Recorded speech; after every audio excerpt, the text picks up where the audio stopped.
out of here. I paid like $1,000 for this ring, and you only talking about $100. Get the hell out of here, $100. Can we hurry up? Yeah, leave. No. I was the one that came in here, tried to spend my money, is what I did. You want to see crazy? I'll show you crazy. I better not see you again, and if I do, I'm gonna hit you on my truck pile. Yeah, I mean, I'm not leaving out of here till I get to stage. That was up. The big customer swings at Ashley and doesn't miss. A man flips out about his missing game system. The customer starts to throw stuff when told no. The female customer turns hostile when a laptop pawn goes horribly wrong. An angry wife wants her wedding ring back. A woman flips out because her ring was sold. A customer tries to eat her cake and have it too. Some customers are just out there. So today, we're gonna look at some of the crudest customers ever to come to the store. Hey, don't walk past me no more. I've been standing here forever trying to get somebody to help me. Why don't you come? Hey, I know you hear me. No. You know what? Give me a manager or something. A customer isn't happy with the services and is more than happy to trumpet her grievances. Hi, you a manager? Hi, I'm Ashley. You need some better help up in here. I've been standing here going on almost 2 hours. And here it is, ain't no point to it. Screaming really loud. So let me see your receipt. Here's my receipt. Look. Because he told me. Excuse me, nothing. You need to leave. You need to walk your back out the door. No. The lady gets her wish for a manager fulfilled. What? You know what? Don't try to walk me out. What? Yeah, I ain't one to look. This lady was a hot ball of a mess. Funky stuff. Dang on place. Just I'm the good witch. Y'all about to see the bad witch. This is against not only store policy, but also the law, and Ashley sends the woman home the same way she came in, angry. I want my. I paid for my to get back. Not nobody else. I don't want nobody. I want my. The problem is we still haven't found it. Let me be honest with you. We don't have it in the store right now. How is it not in the store? I don't have the faintest idea. Apparently, he's not very happy with the gaming. Give me my money back. So let's come over here. Let's write him up. Come right over here and we'll take care of you. The customer has had his item in pawn, but it's gone when he tries redeeming it. For the community. You ain't even trying to. The worst thing. What does the community have to do with you? Because I did something for you. Stop yelling at me. Get your hands off. Get your hands off. Get my. Don't be stupid. So what does that mean? It means what I said. You a man, I'm a man. Don't be You stupid. a man, you don't be stupid. I don't give a. No, he's just being an ass about it. Him. You. When Les intervenes, things seem to settle down, but the customer gets way too comfortable. Now, sir, calm down.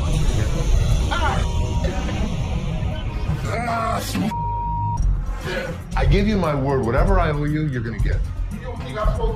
Here's what I can give you. He finally calmed down, and we struck a deal. This was one of those situations. It should have never happened. The problem was, Seth's guys f***ed up. He tells me I can run stuff, and then he doesn't give me the power to do it. Let me make the decisions. You have to trust me every once in a while. Just when you think it can't get worse, it does, as the man goes for Les's throat. Good. What's up with this?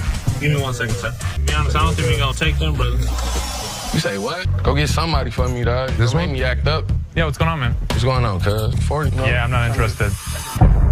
For real? For real. Just on that bum. Listen, don't be throwing the at me. You understand? You understand? There's no shortage of entitled customers who come into the store, and this next one easily fits the bill. I mean, what's up with that? Nothing. I'm just calling in scene, so.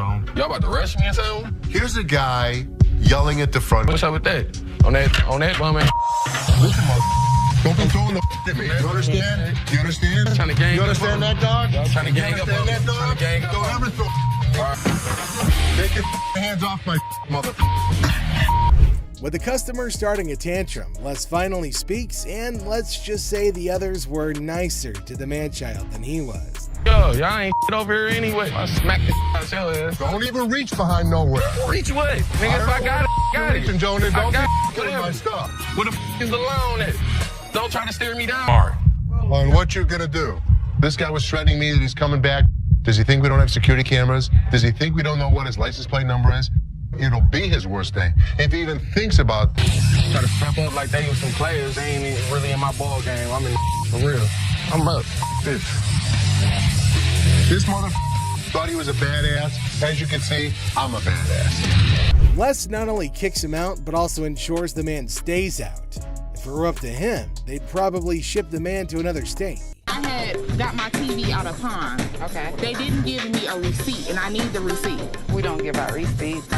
What you mean you don't give out receipts? Nikki's about had enough with this chick, but she still does a stellar job trying to explain to this lady what's going on. We don't give out receipts. Y'all give out receipts. I do business with y'all all the time. You're sure you're at the right place?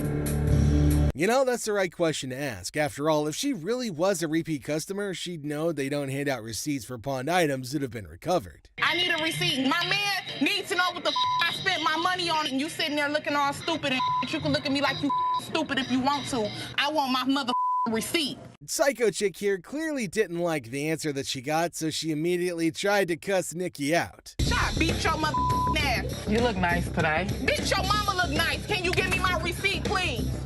I like that color on you. Bitch. Nikki managed to handle her pretty well, but her refusal to acknowledge her clearly wrong attitude only pissed the customer off even more. I think Nikki should have resorted to my all-time favorite method of customer service.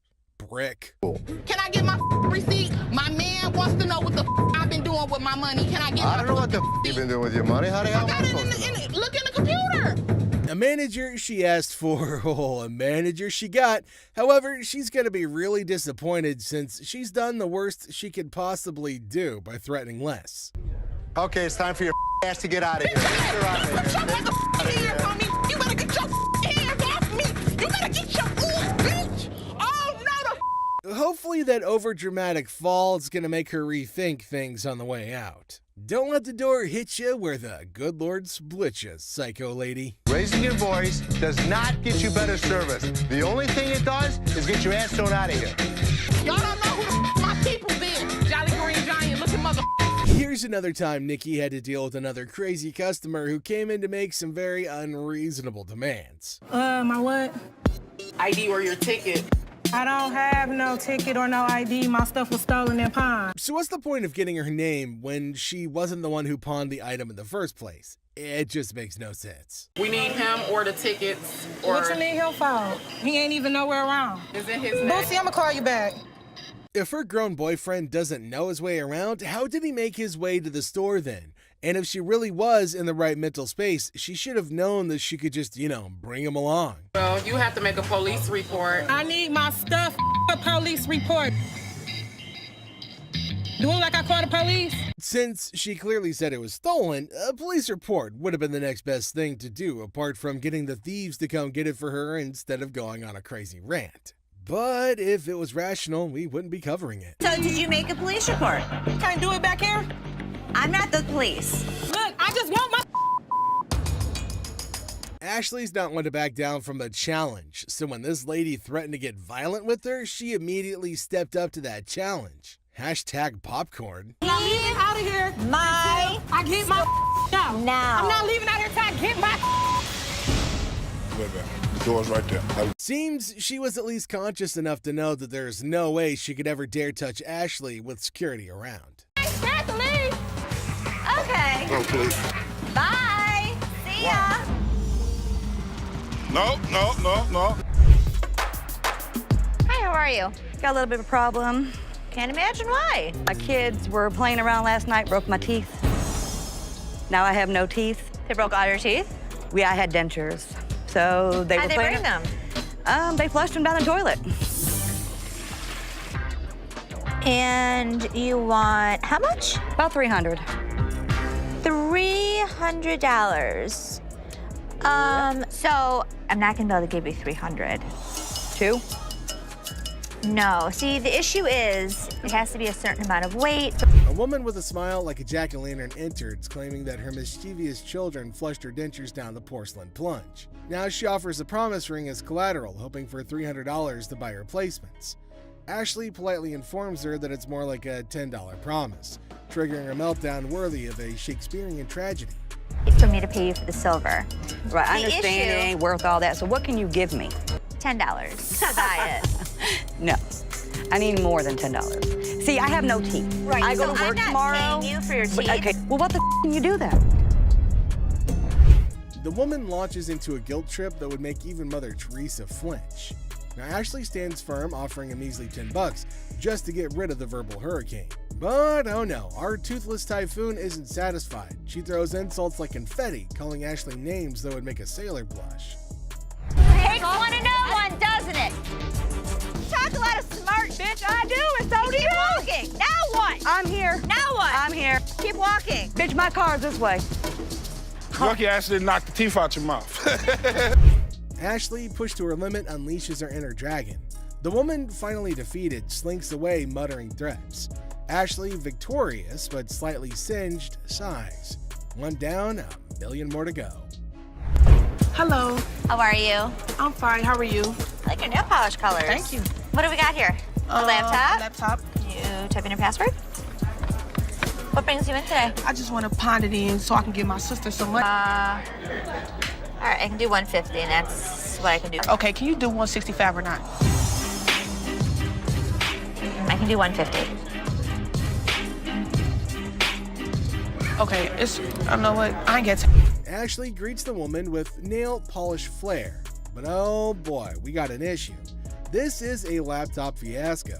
Now she's trying to get cash for her sister's birthday bash, but the password's playing hide and seek. Now she's clueless, and Ashley's like, try again! But it's like asking a goldfish to play chess. Negotiations start to begin, or do they? I ain't got time for this. I'm here to help you. Okay, well, you have a really, really bad attitude. It's like you don't like your job. If you don't like your job, you shouldn't work here, sweetheart. I'm sorry, you really shouldn't. I haven't even talked. I said I could go 150. The way you treat your customers is so disrespectful. I actually asked It's so disrespectful. Well, I'm sorry. I told you, I can't take 150. You know what's disrespectful? Learn how to talk. Learn how to talk. Learn how to talk. Have a good day. You were too silly. So are you. Don't touch my stuff. You were so silly. If you want me to... It's a bargain battle royale. Now the woman wants $165, but Ashley's all like, I'll give you $150, and it's a standoff. Then, boom, attitude explosion. The woman's throwing verbal haymakers like it's a boxing match. Ashley's like, hold up, honey, don't sass the cashier. But the woman's not backing down, even if it means storming out in a huff. Want me to help you? Your worst mistake is to tell me off. I could take my business somewhere else. Are you a lady or are you a baby? Excuse me, sweetheart. About it. I'm running the next store. You think you're really gonna be able to handle that? I did this one. I did all the heavy lifting with him. Give him. You coming to the door like you gonna do something? Goodbye, man. Gold earrings. In the golden world of earrings, Ashley and the customer embark on a carrot quest. The earrings sparkle, but the price tag dims the shine. The customer eyeing the digits suggests a hilarious plot twist. An exchange proposal that could turn this jewelry journey into a comedic barter ballet. I was looking for some gold earrings. You are in the right department. In the dazzling dance of earrings and dollar signs, the customer flips the script with an exchange proposal. Ashley, the jewelry juggler, contemplates the weight of the situation, hoping those earrings don't tip the scales against her. It's a hilarious jewelry version of Let's Make a Deal, where carrots and comedy collide. Well, what we can do is I can take those and apply money towards these. In the comedy club of carrots, Ashley drops the punchline, a whopping $500 for the desired earrings. The customer expecting an exchange extravaganza faces the reality check. Okay, so what I can do for you today, I can apply $40 towards these. I paid $500 for those. What do you mean? You can't do an exchange? Ashley, the weight wizard, spills the carrot beans, revealing that these earrings are more featherweight than a dieting hummingbird. It's a priceless jewelry negotiation that has the audience and the scales in stitches. Okay, I can't give you $500. Why you can't? Because it's not worth. In this comedy climax, the customer unleashes carrot chaos, insisting her earrings are weightlifting champions. The tension escalates as she dubs Ashley boo, but a touch sets off a mini drama.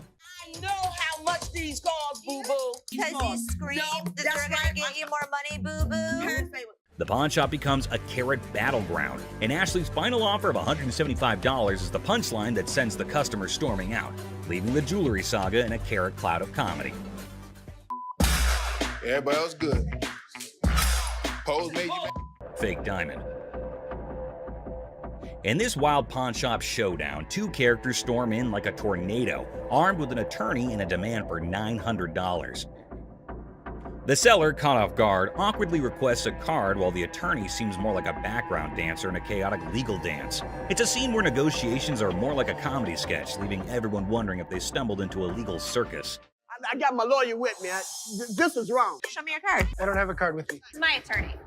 Customer unveils a questionable earring, claiming it turned his ear into a rainbow. The seller, armed with skepticism and a keen eye, dissects the earring, declaring it a fake diamond disaster. So what do you want to do today? You want me Can to I get figure my money out? back? You want me to figure out why your ear's turning a different color? Is that a real diamond? Enter the legal cavalry. The customer brandishes a lawyer in the name of mismatched receipts and the ear that turned Technicolor. It's a jewelry malfunction turned legal circus, and the pawn shop is now the stage for hilarious gemstone saga. This is not the correct earring for the receipt. Chaos ensues as the customer brandishes a jewelry store receipt like a wizard spell. The attorney, a sidekick in this legal circus, demands a refund for the rebellious earring. The seller, caught in the crossfire, faces threats of escorting and leg knocking, all while insisting they won't budge. It's a legal showdown where the only guarantee is a laugh-out-loud twist around every shiny corner of the pawn shop arena. The earring does not match the description. What you mean? So you saying now I just brought an earring in? The customer, armed with a kaleidoscope ear and a refund demand, insists the seller turn around and walk that butt out the door.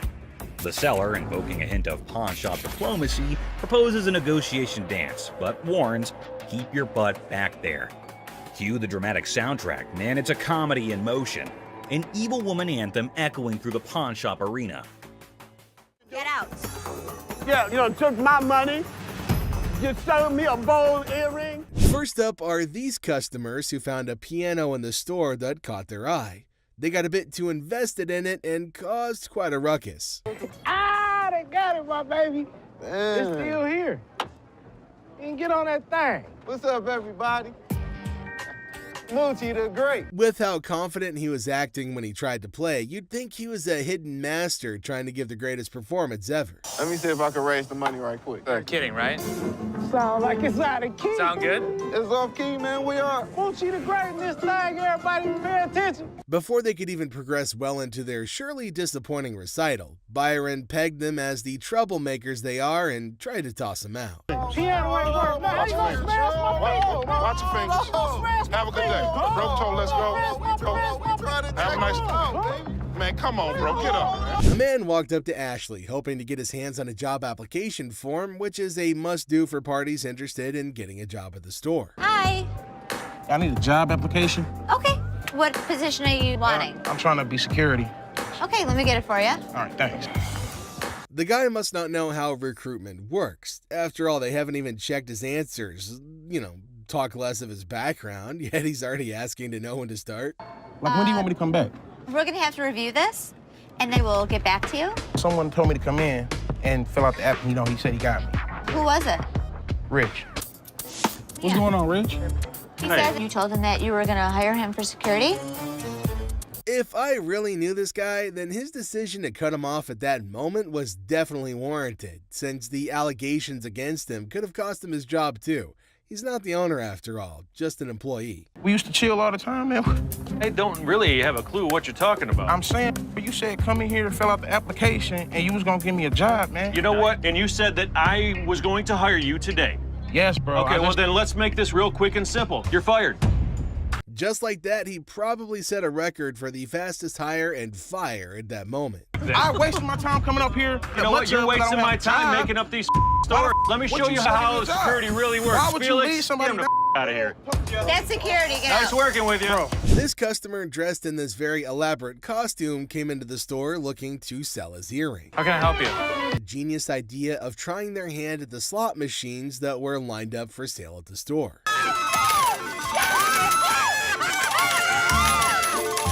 The earth is shaking. Oh my God! Oh my God! The ground is moving like... Seeing how happy they were at getting a win that isn't real, Seth had no other option than to come over to bust their bubble. I wonder how much that is. You got nothing. It's for sale. This is a toy. That's a toy. toy. It's a toy. This is here for the customers to use. Well, you tell me where it says in English anything that you want, anything. It's just funny how they came to a pawn store to gamble. A pawn store of all places. That's the furthest thing you can get from a casino. You want to talk to the manager? You are. You're the manager? I'm the manager. Oh, nice. They're not going to just say we're not going to get anything. You're not going to get anything. That's a really funny mother and daughter duo right there. They seem to believe that they had rights to claim rewards and they were going to go through any length necessary to get them. No action of that kind's going to go down while Byron the Snuggle Bear is watching though. Come on! Y'all out of order! Mom, let's just go! Oh, out of order! Early in the morning, Les was absolutely dumbfounded when he saw a customer casually picking up a couple of items off the shelf without a care in the world.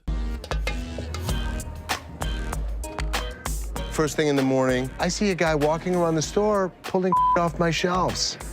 Where'd you get the vacuum? Got it from my mom's basement. Where did you really get it? My mom's basement. He's definitely another crazy customer looking to start something. He wasn't even subtle with the whole operation at all. I'm sorry, what'd you call me? A fool. You think I'm that stupid that I didn't see you pull the off the floor? It's time to go. No, man. Get out of my store. You understand what I just said? He's already embarrassed himself with the whole yelling, but with what Byron was set to do next, things got even more embarrassing for the guy. Do it. Keep walking, buddy. Ma'am. I just bought this TV. It's broke. No, I don't. When did you buy it? I bought it yesterday. Yes, I did. I need you to give me my money back. I don't know if you bought it from us. But you owe me for my DVD. Where's your receipt? I don't. Do I need to get louder? No. Why not? This woman starts trouble when Seth refuses to change her TV. Excuse me. Who do you think you are? Really? I don't need your help on this one. Thank you. Mom. Excuse me. Hey, it's me. Excuse me. Excuse me. What you do that for? Unreal. Anger management. She doesn't last long in the pawn shop, and she even broke the TV more for some random reason. Look at a watch. Absolutely. Is that a ladybug? It is. Yeah, that looks kind of nice. Full cut stones. Give me a second. Okay. Mother pearl dial, like I said. Man, same old, same old. What's going on? Excuse me? Don't you get paid by the hour? Trying to rush people? I'm not trying to rush you. You are trying to rush me. Get the wines back out. Don't try to play me. Seth and this customer can't seem to get anywhere in this transaction because she's texting. No, I'm not You laughing. laughing? You laughing? What's funny? Are you mental? Menthol? Mental. Oh. Do you see this phone? Do you see me texting? I can slow down. Yeah, please slow down. I am texting at me like I'm crazy. That is crazy to you? I ain't crazy. Yeah. I'm a VIP. You better recognize. Have a good day, man. Ooh, you have a good. Byron, Who owns it's time this for her to fight? go. I'm trying to buy a watch. Don't be pushing me up in a flop. Please. Pay attention. Because I ain't got time for you. You know what? She got outside like a damn transformer. Wig flew off. She saw the Iron King starter kit. It was terrible. Don't forget about the wig. Have a good day. Leave me alone. The woman gets worked up about her texting. This leaves Seth no choice but to send the woman off the premises. All right, gonna redeem this. Okay, actually, this was pulled. Pardon me? It was due on the 2nd. No, I'm here to pay it right now. I know, your loan is only for 90 days. So What are you talking about? If it's out there, then we can work from there. Look, seriously, come on, why don't you just give me the TV back so I can Yeah. leave, all right? Yeah, I'm getting a little aggravated. I'm sorry you're getting. I'm ready, it's You're just, ready to what? Just get pissed off. All right, I'm not. Seriously, no. Seriously. Yeah, seriously, I want to just get it over with. What are we gonna get over with? I want to get my TV. What you can do is you can go buy a TV. You know what? I'm getting. You sound just like him. I'll put a big ass flyer in the street. I'll make up signs. Well, American jewelry alone sucks. Looking like Nick Nolte after hanging out with Charlie Sheen for 3 nights. Go on somewhere, man. The guy wants his TV back, but he's past due. and it's really hard for this delusional man. A different and uglier brawl erupts in the parking lot. Talk about a mess. Bizarre bikini. Check out this granny of the century who strolls into the pawn shop with an elderly figure that has a lot to do with, I don't know. You have a look and maybe you decide. Which is the doll? I heard that. I'm undressing her. What can I say? A really nasty looking woman, but a very cool item. Yep, that's about accurate. You just saw a long-legged granny in a bikini. All the efforts are done in the name of art. However, our granny here invested in this model. How much did you want for this thing? I'd like to get $500 for it. This thing is art. It's a very cool item, but not for that price. She's really cute. I mean, she's really fun to look at, but it's not going to be even close to $500. Never mind, that was gonna be a deal breaker. Unless Les had some more quotes to add to the art piece, this stirs things up for the selling mix. Here this woman was playing my game, and I was losing. 200. 190. I'll take it. Will he stop? Okay, schlep it home. You know, I heard my dad saying it wasn't worth the extra $10. Bull. She wants 200. Latex vacuum bed. Look who's spicing up the pawn shop scene. This dynamic duo's got a latex vacuum fetish bed up for grabs. You know, just your average afternoon errand. Latex vacuum bed. A what? A latex vacuum bed. So you have sex with latex? Pretty much. It's like the autoerotic asphyxiation is what Pretty it is, much, right? yeah. Bobby J surprisingly knew exactly what this thing was. All right, I was wondering, who needs candlelit dinners when you can have vacuum-sealed intimacy? I'm not here to judge. However, here's a quick demonstration. Is it normally when Felix has his hand over his mouth? Normally what they like. I actually used it. Are you breathing? There we go. Not gonna work. It's working. Everyone's a critic when it comes to, what's the word? Innovative sleeping arrangements. Yeah, there we go. And we aren't sure if that ever went up for the big sale. Used it. So how could you not want to do this with him? Because I don't want to suffocate. It's not for everybody. I'm familiar with the bed. Very much so. Just imagine having sex now. He don't have to hold you. Perfect. Well, now we got that out of the way. Watch your punk ass up, but you ain't getting my motherfucking car. I got my laptop home. I ain't leaving this bitch till you give me my money. I need my motherfucking air. Time to go. No. My friend's laptop. Are you low on cash? How about you swipe your laptop, hoping to make a quick profit at the nearest pawn shop? If you want to give it a try, just watch what you're heading into. What the hell? You mean to tell me you don't steal my damn laptop and I don't need them damn kids for this damn laptop or this damn...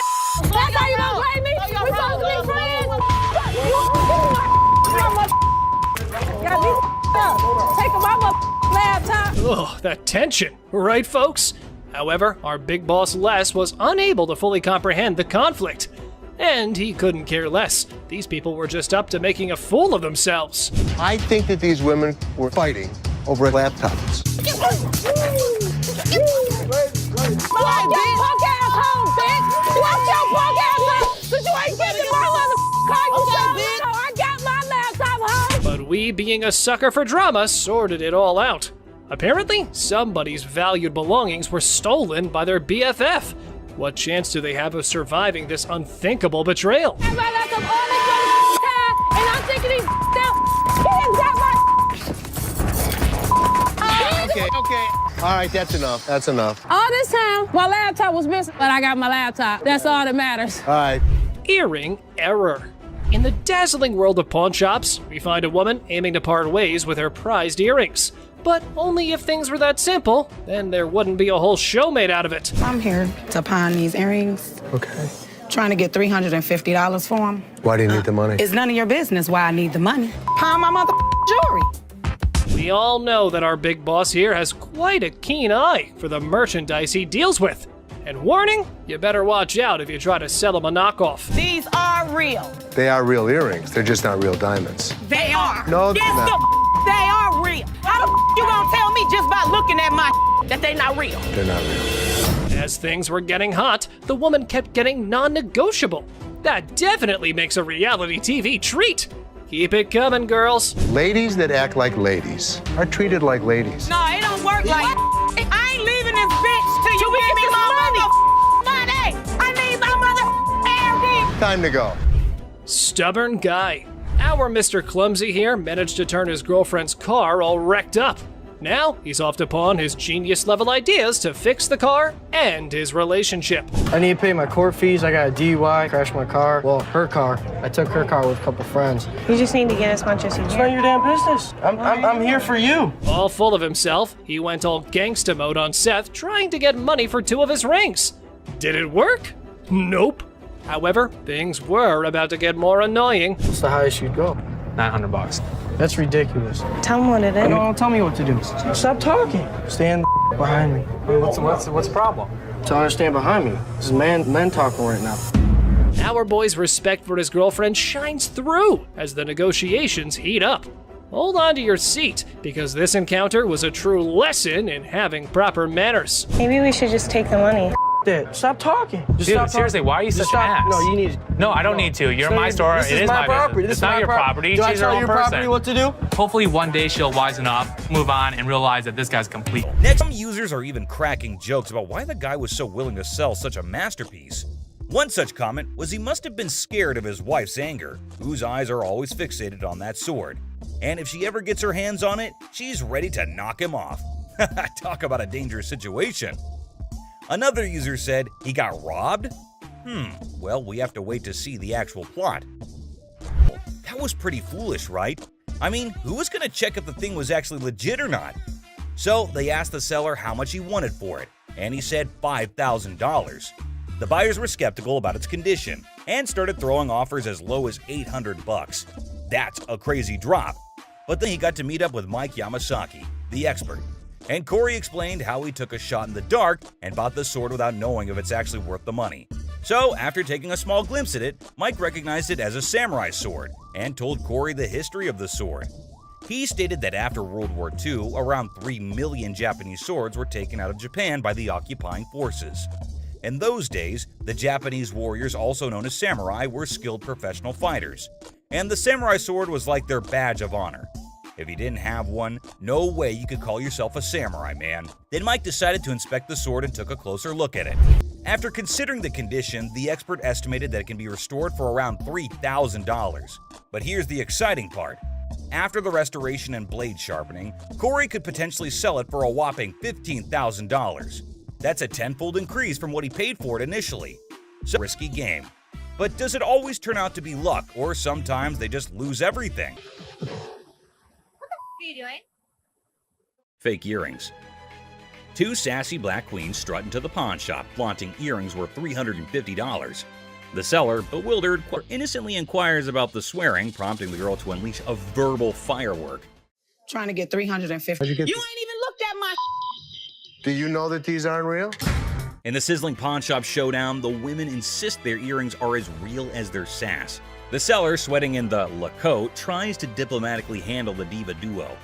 It's a battle of bling, attitude, and a heat wave, all under the watchful eye of leather-clad thermometers. Comedy gold. How the you gonna tell me just by looking at my that they not real? They're not real. As the Queen of Sass declares her exit, she throws shade like confetti. Insults rain down, targeting the seller's wrinkled-up hair and questionable fashion choices. With a parting shot about a jury and long bow ass, she exits, leaving the pawn shop in stitches and the seller questioning his life choices. I ain't leaving this till you give me my money. I need my mother hair did. Coloring book. Ashley enters confidently, challenging authority. Seth tries to manage the chaos. Tension rises as they clash, leaving everyone puzzled. Don't come in here thinking that you know everything in Earth. Like, I didn't know you should go off and like run back to Hawaii where you bought that shirt. Unearthed gems, a JFK coloring book from '62, and a Frank Zappa one from '82. Mom's surprise drawer is found. Now, the shop's in for a laugh, unraveling the tale behind these quirky relics. Hello. Hello. I have a John F. Kennedy coloring book from 1962 and a Laugh out loud scene as the seller confesses to buying a Frank Zappa coloring book at 25, never cracking it open. Now, with 3 daughters in college, it's a hilarious quest for cash. The quirky relics become the center stage for a funny exchange in the pawn shop. So why do you want to get rid of it since you loved him so much? well, I have 3 daughters in college and I need money. The negotiation dance continues as the seller justifies prices, leaving room for haggling. Tension rises comically as the buyer feels snapped at. The shopkeeper offers a research break, declaring, "I'm not in a hurry," in this pawn shop sitcom starring quirky characters. Okay, do you want to give me some time to do a little research on this, or? All the time you need. I'm not in a hurry. The plot thickens as Ashley discovers the price coloring book online for $8.75, triggering a hilarious spat. I didn't say any of that Can to you you. read that? $8.75. So make me an offer. 0. She hilariously expresses her dismay, accusing the customer of rushing and shoving a phone in her face. I'm looking at the one that he wanted $50 on, and I pull it off, and it says $8.75. The bickering ensues, with both claiming they're not married, adding an amusing layer to the pawn shop sitcom.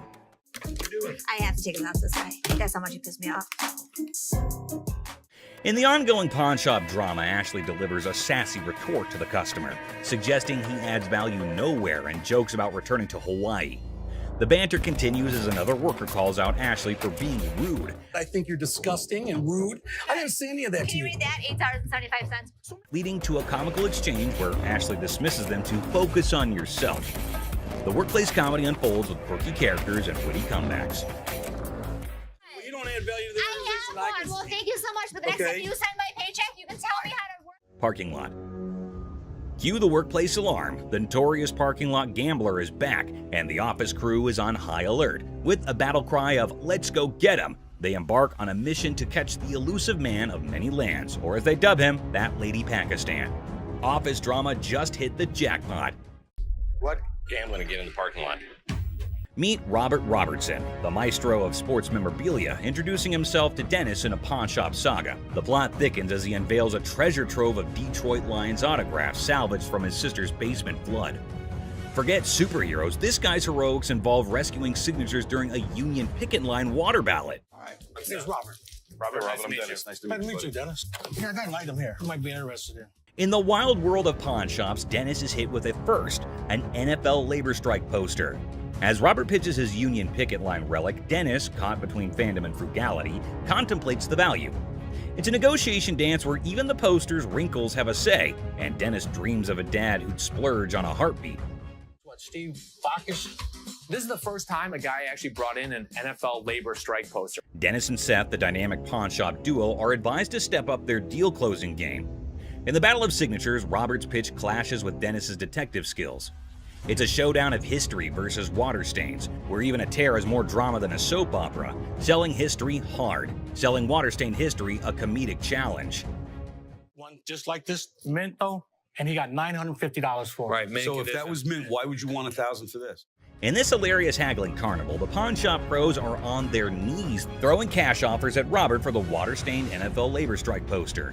It's a dollar dance-off with Dennis and Seth, and they're juggling 20s like it's a comedy club. In the end, it's 520s that win the bid, leaving Robert with a pocket full of paper and the pawn shop crew high-fiving over their historic steal. $75? No way. Offering you just $100 cash money right now would make it. This woman claims her boyfriend pawned her TV, but Ashley can't help her the way that she wants her to. It doesn't end there though. The woman tried to take a cone since she couldn't get the TV.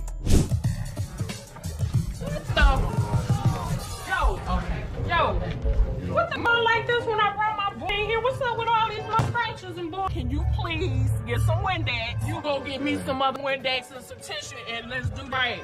And wipe my laptop down. You better give me that Windex. They not doing that. Yeah, I couldn't believe she was going off because her laptop had a couple of spots on it. She probably missed her breakfast.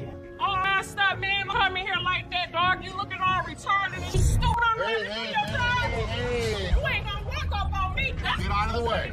You want Delusional customer rains insults on Joe when he can't help her clean her laptop. you crazy. You don't realize who you messing with. I see you again in my video. I'll hit you on my truck. Look at this. All this dust and stuff. This is my sponges and I shouldn't even have to do that. You think I'm gonna do business here again? Yeah. When I was standing out there and I kept telling you to move away, you're walking back at her? Why are you doing that? Get away. When that happens, remove yourself. Be professional. The crazy woman is shown out of the store and Les shows his disappointment to Joe. Hello. How are you? I'm fine. How are you? I like your nail polish colors. Thank you. What do we got here? A laptop? Laptop. Can you type in your password? brings you in today? I just want to pound it in so I can get. How do you forget when's the last time you used this? About a month ago. You forgot your password? Yeah. Try again.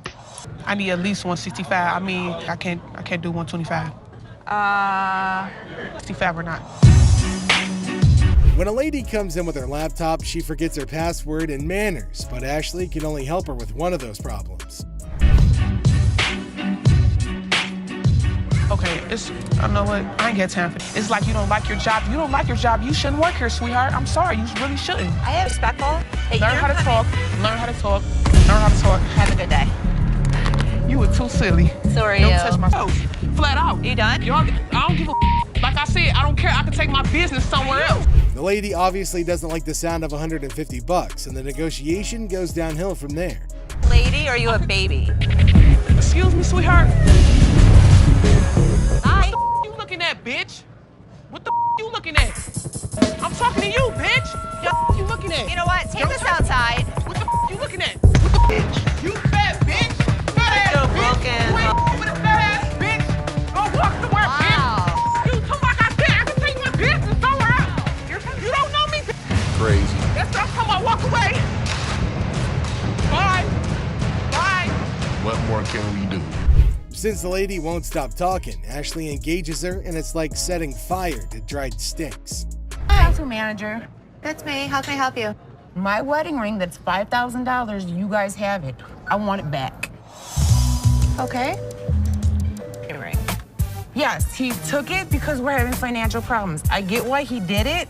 I just want to come in. No, I didn't make a police report. The hell am I going to make a police report for? I'm not going to call the cops on my husband. I'm coming to you to get my... For the ticket? Oh, my God. I want my ring. Can Okay, you so get let in the me- computer Okay, so and let look me up the name, okay, tell me how so- much I owe you, and give me my... Nothing is scarier than a woman with a vendetta, and Ashley's best effort to handle this one with care absolutely fails. All I want. Okay, so let me explain to you how this works. First of all, I don't just look up somebody's name and give you their information. I didn't ask you to give me the information. Give me my ring. You bring your butt out. Mother-daughter feud. Well, ladies and gentlemen, hold on to your liquor bottles for a heartwarming episode of Mother-Daughter Treasure Hunters. They had gathered some priceless junk to fund their world tour. So what you got? I got some really expensive stuff. Show me. Some old liquor bottles, some old albums, stamp book. Didn't you think he worth something? No. You got a whole lot of nothing going on over there. But wait, Les examines their items and deadpans. Sorry, ladies, it's all junk, no worth. The things took a swift left from there, guys. Told you it wasn't worth nothing. You need to watch your trap because this worth everything to me. It don't matter. They don't want it.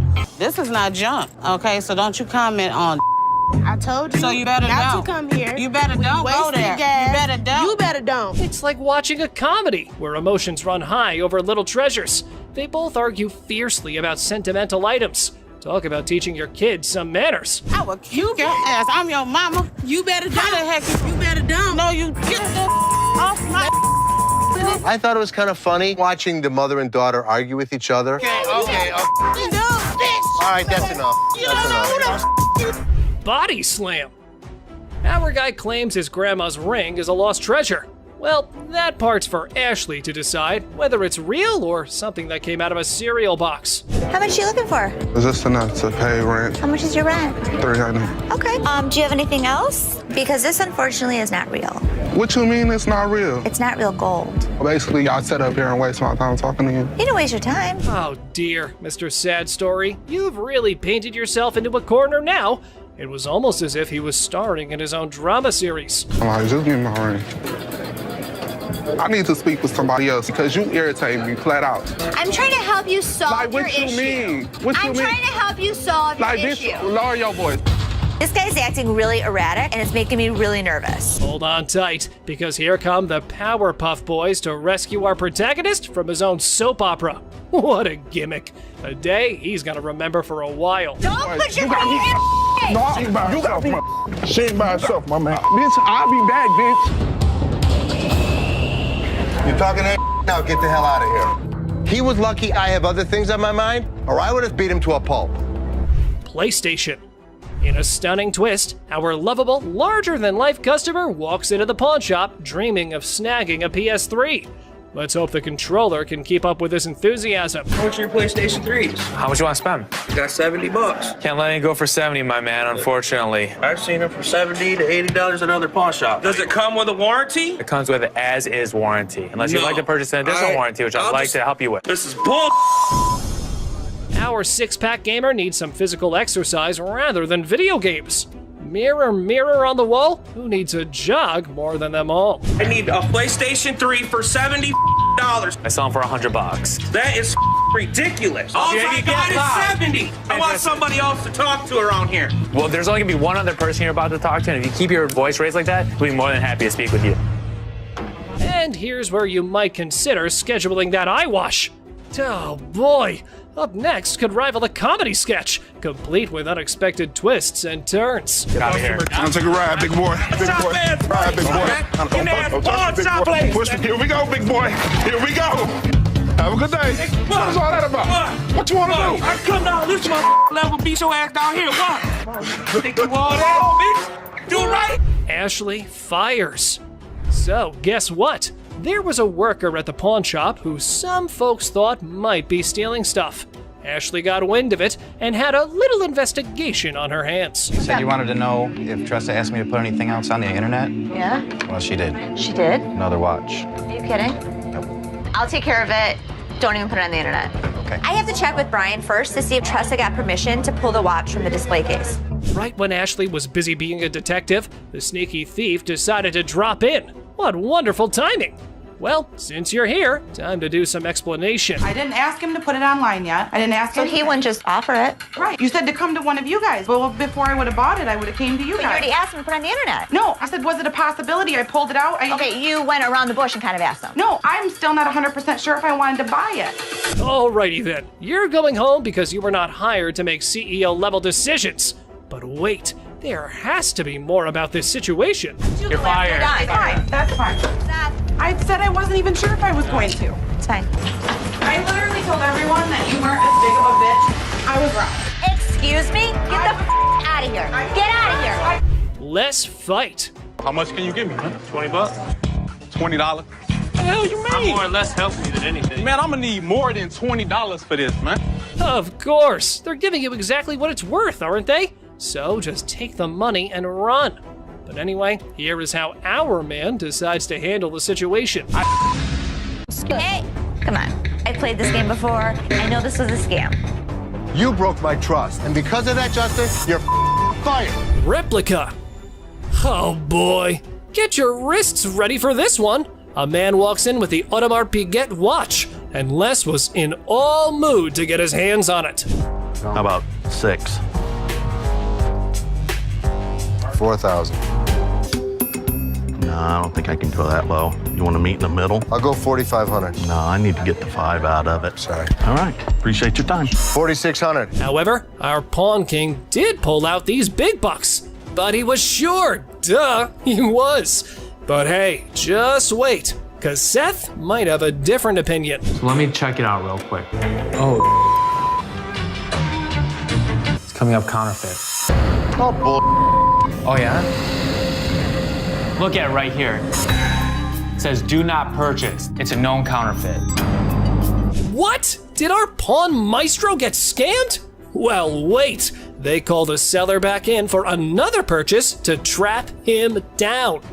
Let's see how that goes. You mother coming into my store selling a that's not real. Here's the way it works.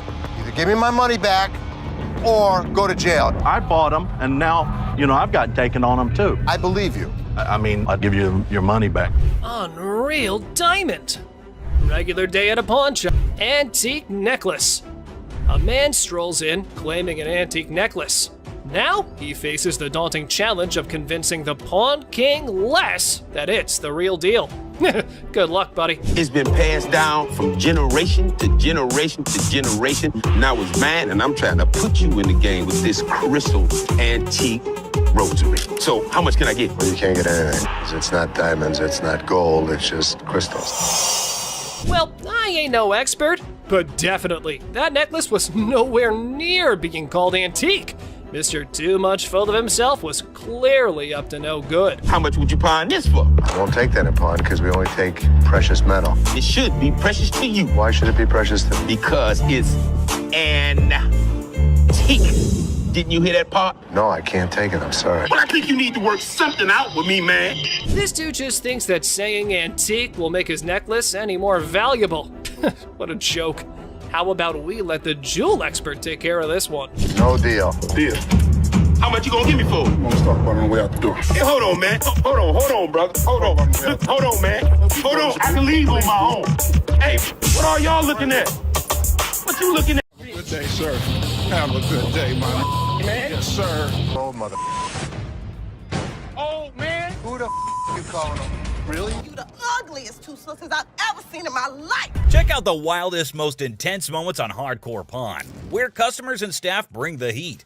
And also get ready for some serious craziness at the pawn shop. Just another day at the pawn shop where we've got a mix of decent customers and, well, some pretty pathetic ones. Take this guy, for example. He may seem all laid back, but is he really? What you got here? That's a watch my grandmother gave me. Wow, this dude received a watch from his grandma, which is pretty sweet, right? But here's the thing. He's convinced it's solid gold and expects a fat stack of cash for it. Well, let's hook him up with the amount he's hoping for. Let's find out. 500. The problem is, the metal on it is just stainless steel. Well, the metal on it is just stainless steel, so that's disappointing. But how will this guy take it? Yeah, you see this discoloration on the side? No. You don't see the rose? Whoa, hold up. This dude just flat out rejected it without even taking a peek. Talk about a major red flag, am I right?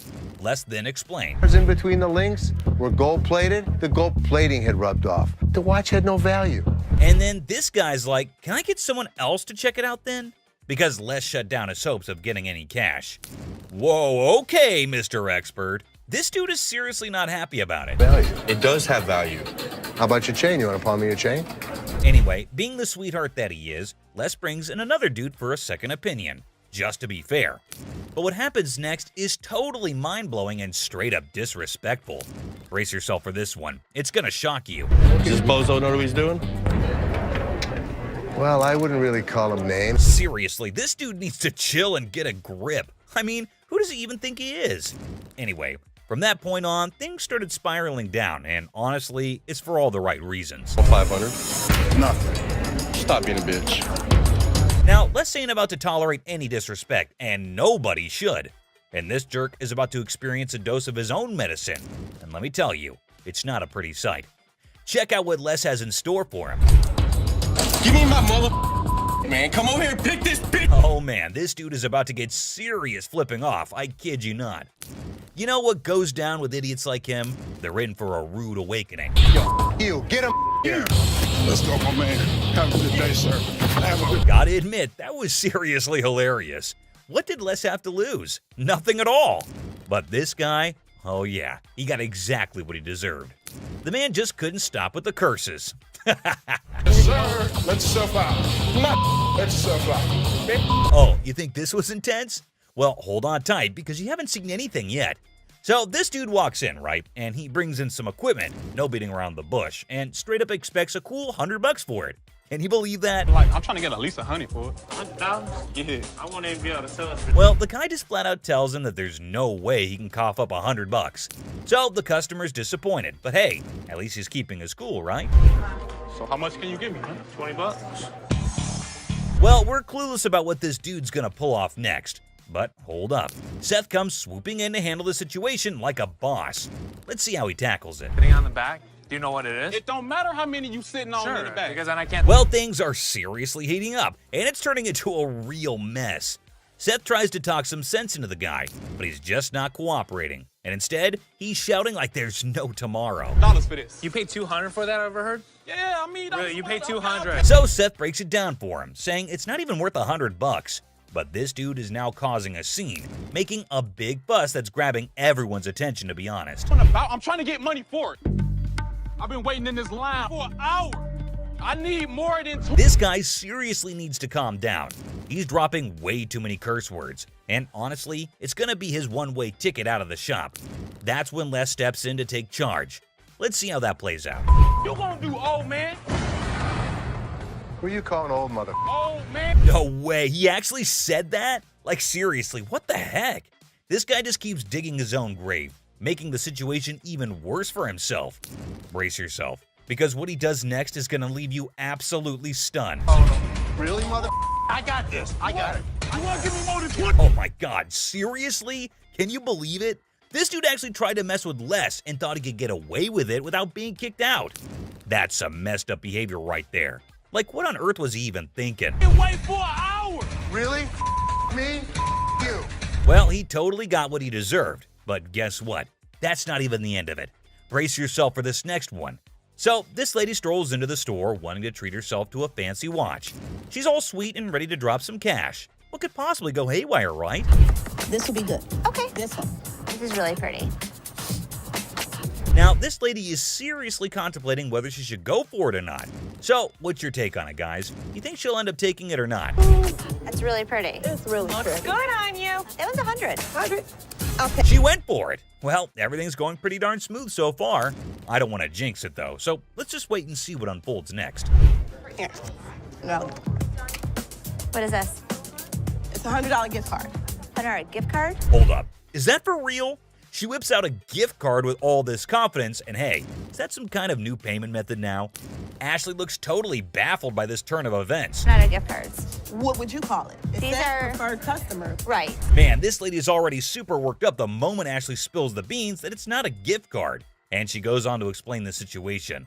Talk about major agitation right off the bat. It allows you discounts on the sales floor. You can't swipe this card and apply. This lady is seriously caught off guard and maybe just can't handle the fact that it's not a gift card. And well, she's getting a bit too aggressive, folks. You know, the kind that usually gets shown the door and tossed out of the shop. Turn around and swipe it, okay? There's no swiper on this. So you telling me I'm I losing? gotta say, this lady is giving me some major secondhand embarrassment. I mean, it's crystal clear that the card cannot be swiped. Like, come on, that's basic common sense.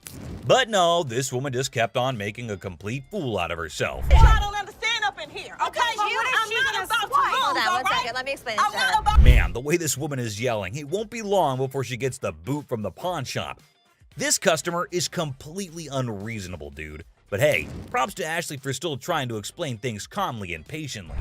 Wait, where do you see a swipe thing on this? Do you see a Someone needs to rein in this woman because the way she's throwing a fit over a gift card is seriously ridiculous. I mean, does she not even realize how foolish she looks? Just look at her, still going on and making an absolute spectacle of herself. Somebody want to buy a preferred gift card? There's not $100 on it. There's not. Man, people can really lose it sometimes. It's wild. And last but not least, we get this other dude who goes absolutely bonkers. But here's the kicker. It's not about something he wants to buy or pawn. Now, you might be wondering, what on earth set him off then? Well, keep watching to find out. Hey, how you doing? I'm here to buy an engagement ring. So, no kidding, this guy is actually here to buy an engagement ring. Whoa, that's some exciting news, isn't it? Les coolly presents a selection of engagement rings, and you'd think everything would go smoothly, right? Well, except for the blaring car horns outside, because of course, nothing can be too easy. Oh, damn. So that's the reason for all the honking? There's a massive truck just sitting smack in the middle of the parking lot. Now, take a wild guess. Whose truck do you think that might be? Come on, give it a shot. It's not rocket science. Semi-truck. And then it's white gold. That's me. Sir, can you... Ding, ding, ding. It's none other than this guy. So Les politely requests him to move his truck from there. And what do you think his response was? Find your place to park? Oh man, come on now. I'm in a hurry. I can't be moving my truck in this. Yikes, did he seriously say that? I mean, how do some people not have basic common sense? Did he genuinely think he was doing the right thing? Les is clearly not putting up with it, and you could totally see that. You don't have an option. You have to move your truck. I'll be more than happy to show Can you believe this guy had the nerve to straight up say no? Well, let me tell you, things are about to take a turn for the worse for him. But just when he thought he couldn't dig himself any deeper, he goes ahead and proves you wrong. Why are you so rude? I'm not moving the damn truck. Byron, take over. Well, obviously he's about to get kicked out, and trust me, you gotta watch this. It's absolutely hilarious. Move the truck. Come on, man. That's wrong, bro. Next time, park it on the freeway. This dude should be totally embarrassed about his behavior. And oh boy, he didn't stop there. He just kept on going. And the last straw was this. Move your truck! Silver Surfer. Oh, guess what? We've got a bona fide comic enthusiast here. Big surprise. Like, who isn't, right? Well, this guy's taking his passion to a whole new level. Feast your eyes on what he brings in. That's the Silver Surfer. Silver Surfer. Life size. Tell me about it. Well, this was a display for the Fantastic Four Rise of the Surfer movie. They made 1,500 of these, and plywood board. It is wrapped in a vac metal plastic wrap. Oh, what a shocker. It's a collector's item. But hold up emotions, people, because it's got a price tag. I'm not sure if the experts are going to agree. Well, online, these things go for $3,000. Actually, Silver Surfer was voted in the top 50 recognizable comic book heroes in America. I mean, I really went $2,000 for it.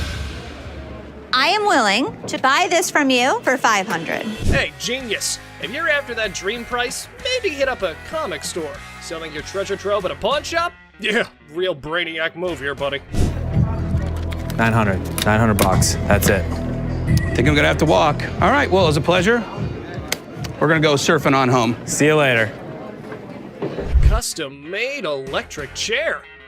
Folks, take a puff. We've witnessed all sorts of weirdness at the pawn shop, but this fella's cranked it up a notch. Check out his wild sell list. So tell us a little bit about him. We have Halloween retail stores. This is a custom-made electric chair. There's a whole show if you guys want to see it. Sure, go ahead, show us. Hell yeah! I'm really into this kind of thing. This might be the new feature at my house on Halloween. Oh, just what we all need. A bedside toy that screams Halloween 24/7.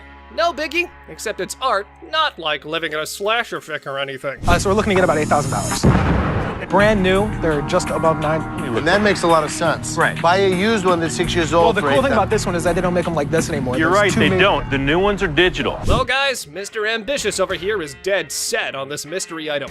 Heaven knows what his grand plan is, but Les has a style for a bargain. Thank you very much for bringing Thank it you. in. We appreciate it. Damn it. I'm a little disappointed that I gotta schlep it back home, but you know, with Michigan being, you know, like the #1 state for haunted houses and attractions and things like that. Elephant skull haggle. Oh, guess what? No fancy sofa, no blingy ring, and no one-of-a-kind car to pedal? No worries. How about you trade an elephant skull for some greens? Because that's normal, right? Skull of an elephant.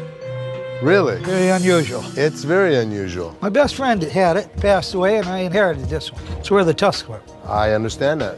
It came from Africa? Yeah, right. Well, I So- can promise you nobody has ever brought in an elephant skull, ever. That I can Little tell you. unique. Ever wondered where one finds a thing like that? Well, surprise, surprise, there's a thriving market for massive elephant skulls. Yeah, you heard it right. Skull heads. 1,000. That's as low as I'm gonna go. Let me talk to my elephant expert. Africans are buying now for $2,300 and the Asians are $1,900. The good part was, it's worth the money. There is a demand for elephant skulls, but I'll be damned if I'm giving it away. Okay, peeps. When Les locks onto something, prepare for a solar eclipse, because he's not releasing his grip. Anyway, there's a plot twist in this pawn shop drama. I got $700 bills waiting for me. $750. $700. And if you think it's worth $50 for you to schlep it home, It isn't. Schlep it. It isn't. Schlep it. I'll give it to you for $7. You got a deal. Thank you very much. Thank Come you. right Thank over you. here. We'll Thank take you. care All of right. it. All right. Yeah. Mark, thank you. Bone Rattler. Okay, people, the granddaddy of speed in the house. Ready to snatch up a drag racing car from the pawn shop? Who knew shuffleboard was just a warm-up? This guy is an expert. He knows all about drag racers. So does Jeff. Jeff is my jeweler, but he's much more knowledgeable with engines than I am. The guy that sold it to me said it cost him $85,000 to put it together. Probably clipping along at about 250 miles an hour. Fire this puppy up. I don't know how to start it. Gather around, youngsters. We got a drag racing sage here, boasting a mere 30 years under his belt. So the wisdom dump is here, as he schools the pawn shop owner. You know how to start him? Sure. I knew you did. How long you been racing dragsters? For about 30 years. Oh. You ready for this? I'm ready when you are.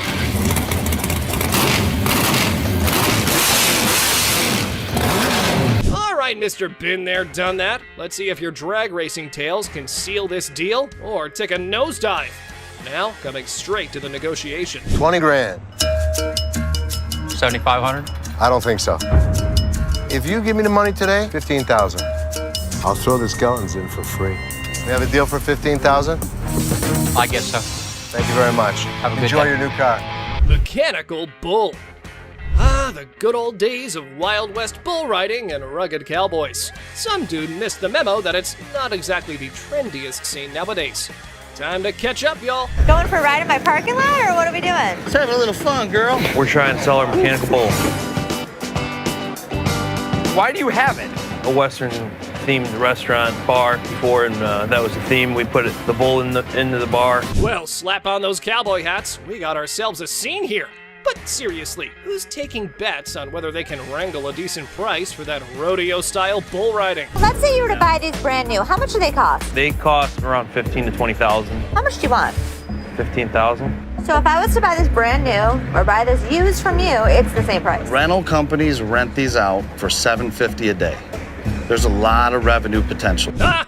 Man, sad to see these alpha men taking back their bull home. But folks, hold on to your hats. Maybe Ashley has something else in her mind. 3,000 right now. 45. 31. 39, you pack it up. That's my bottom dollar. 34. I can't do it. Sorry, good luck. Dr. Death's van. Step right up, viewers. You've heard of Dr. Death, but today's highlight is the van that spotlights as the ride for assisted suicides. Because nothing says vacation like a one-way ticket, right? This is a 1968 Volkswagen van owned by Dr. Death, Jack Kevorkian. By Dr. Death. This is the actual van that he did his first and several other assisted suicides in. Jack Kevorkian was an iconic figure in the city of Detroit. We're not aiming for a Valley of Chrome farewell tour this time. Mr. Big Bucks here wants a six-figure sum. Brace yourselves, because Les has his few concerns all queued up. It is a piece of history. I like buying weird. You won't find another one. The problem is, it doesn't make sense to spend six figures on something like this for me. Well, you either love it or hate it. I love it. This is definitely a piece of Detroit. A van oozing that delightful combo of creepiness and death vibes. So legit. However, why not throw in another expert opinion? Let's see how that went. So 10,000 ain't gonna buy it. No, I'm in the six-figure range. 20 grand? No. 25 grand. 30 grand. 50 grand? 30. One time. 50. 30 cash right now. Bizarre bikini. Check out this granny of the century who strolls into the pawn shop with an elderly figure that has a lot to do with, I don't know. You have a look and maybe you decide. Which is the doll? I heard that. I'm undressing her. What can I say? A really nasty looking woman, but a very cool item. Yep, that's about accurate. You just saw a long-legged granny in a bikini. All the efforts are done in the name of art. However, our granny here invested in this model. How much did you want for this thing? I'd like to get $500 for it. This thing is art. It's a very cool item, but not for that price. I mean, she's really cute. I mean, she's really fun to look at, but it's not going to be even close to 500 bucks. Never mind, that was gonna be a deal breaker. Unless Les had some more quotes to add to the art piece, this stirs things up for the selling mix. Here this woman was playing my game, and I was losing. 200. 190. I'll take it. Will he stop? Okay, schlep it home. You know, I heard my dad saying it wasn't worth the extra $10. Bull. She wants 200. Latex vacuum bed. Look who's spicing up the pawn shop scene.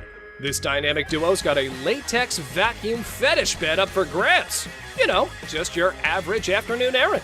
Latex vacuum bed. A what? A latex vacuum bed. So you have sex with latex? Pretty much. It's like the autoerotic asphyxiation. Pretty much, yeah. Bobby J surprisingly knew exactly what this thing was. All right, I was wondering, who needs candlelit dinners when you can have vacuum-sealed intimacy? I'm not here to judge. However, here's a quick demonstration. So normally when Felix has his hand over his mouth, normally what they like. I actually used it. Are you breathing? There we go. Not gonna work. It's working. Everyone's a critic when it comes to, what's the word? Innovative sleeping arrangements. Yeah, there we go. And we aren't sure if that ever went up for the big sale. Used it. So how could you not want to do this with him? Because I don't want to suffocate. It's not for everybody. I'm familiar with the bed. Very much so. Just imagine having sex and he don't have to hold you. Perfect. Well, now we got that out of the way. Just a normal fine day when this guy walks into the pawn shop to sell Les Paul's document collection, including an incredibly unique and world's one-of-a-kind Les Paul SG guitar that belonged to his Aunt Mary. And guess what? She wasn't just some guitar lover or a casual Les Paul fan. So the seller is hoping to get $250,000 for this collection. The big question is it really worth that much? And is it still in good enough condition to fetch a high price? Let's find out. Rick Harrison calls for Drew, the expert from Authentic Autographs Unlimited, who specializes in forensic document examination. He then carefully examines the signature on the guitar and remarks that Les Paul had a unique and straightforward signature style. Interestingly, Drew notes that he never included his last name when signing off. And can you believe it was his first time dropping that much dough on a guitar? Insane, right? But someone in the comments section went all out and said that those papers would fetch a whopping $190,000 if Joe Bonamassa got his hands on them. Another user totally agreed with him and even said that if this guitar showed up in the right magazine, some millionaire rock star would easily drop at least $200,000 for it. But here's the main part. Did the pawn shop actually make any profit? Hell yeah, they did. Once the show aired, they wasted no time and threw that bad boy up on eBay. And guess what? They scored a whopping $110,000 for it.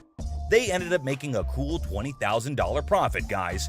Now that's what I call a successful hustle. Next, some users are even cracking jokes about why the guy was so willing to sell such a masterpiece. One such comment was he must have been scared of his wife's anger, whose eyes are always fixated on that sword.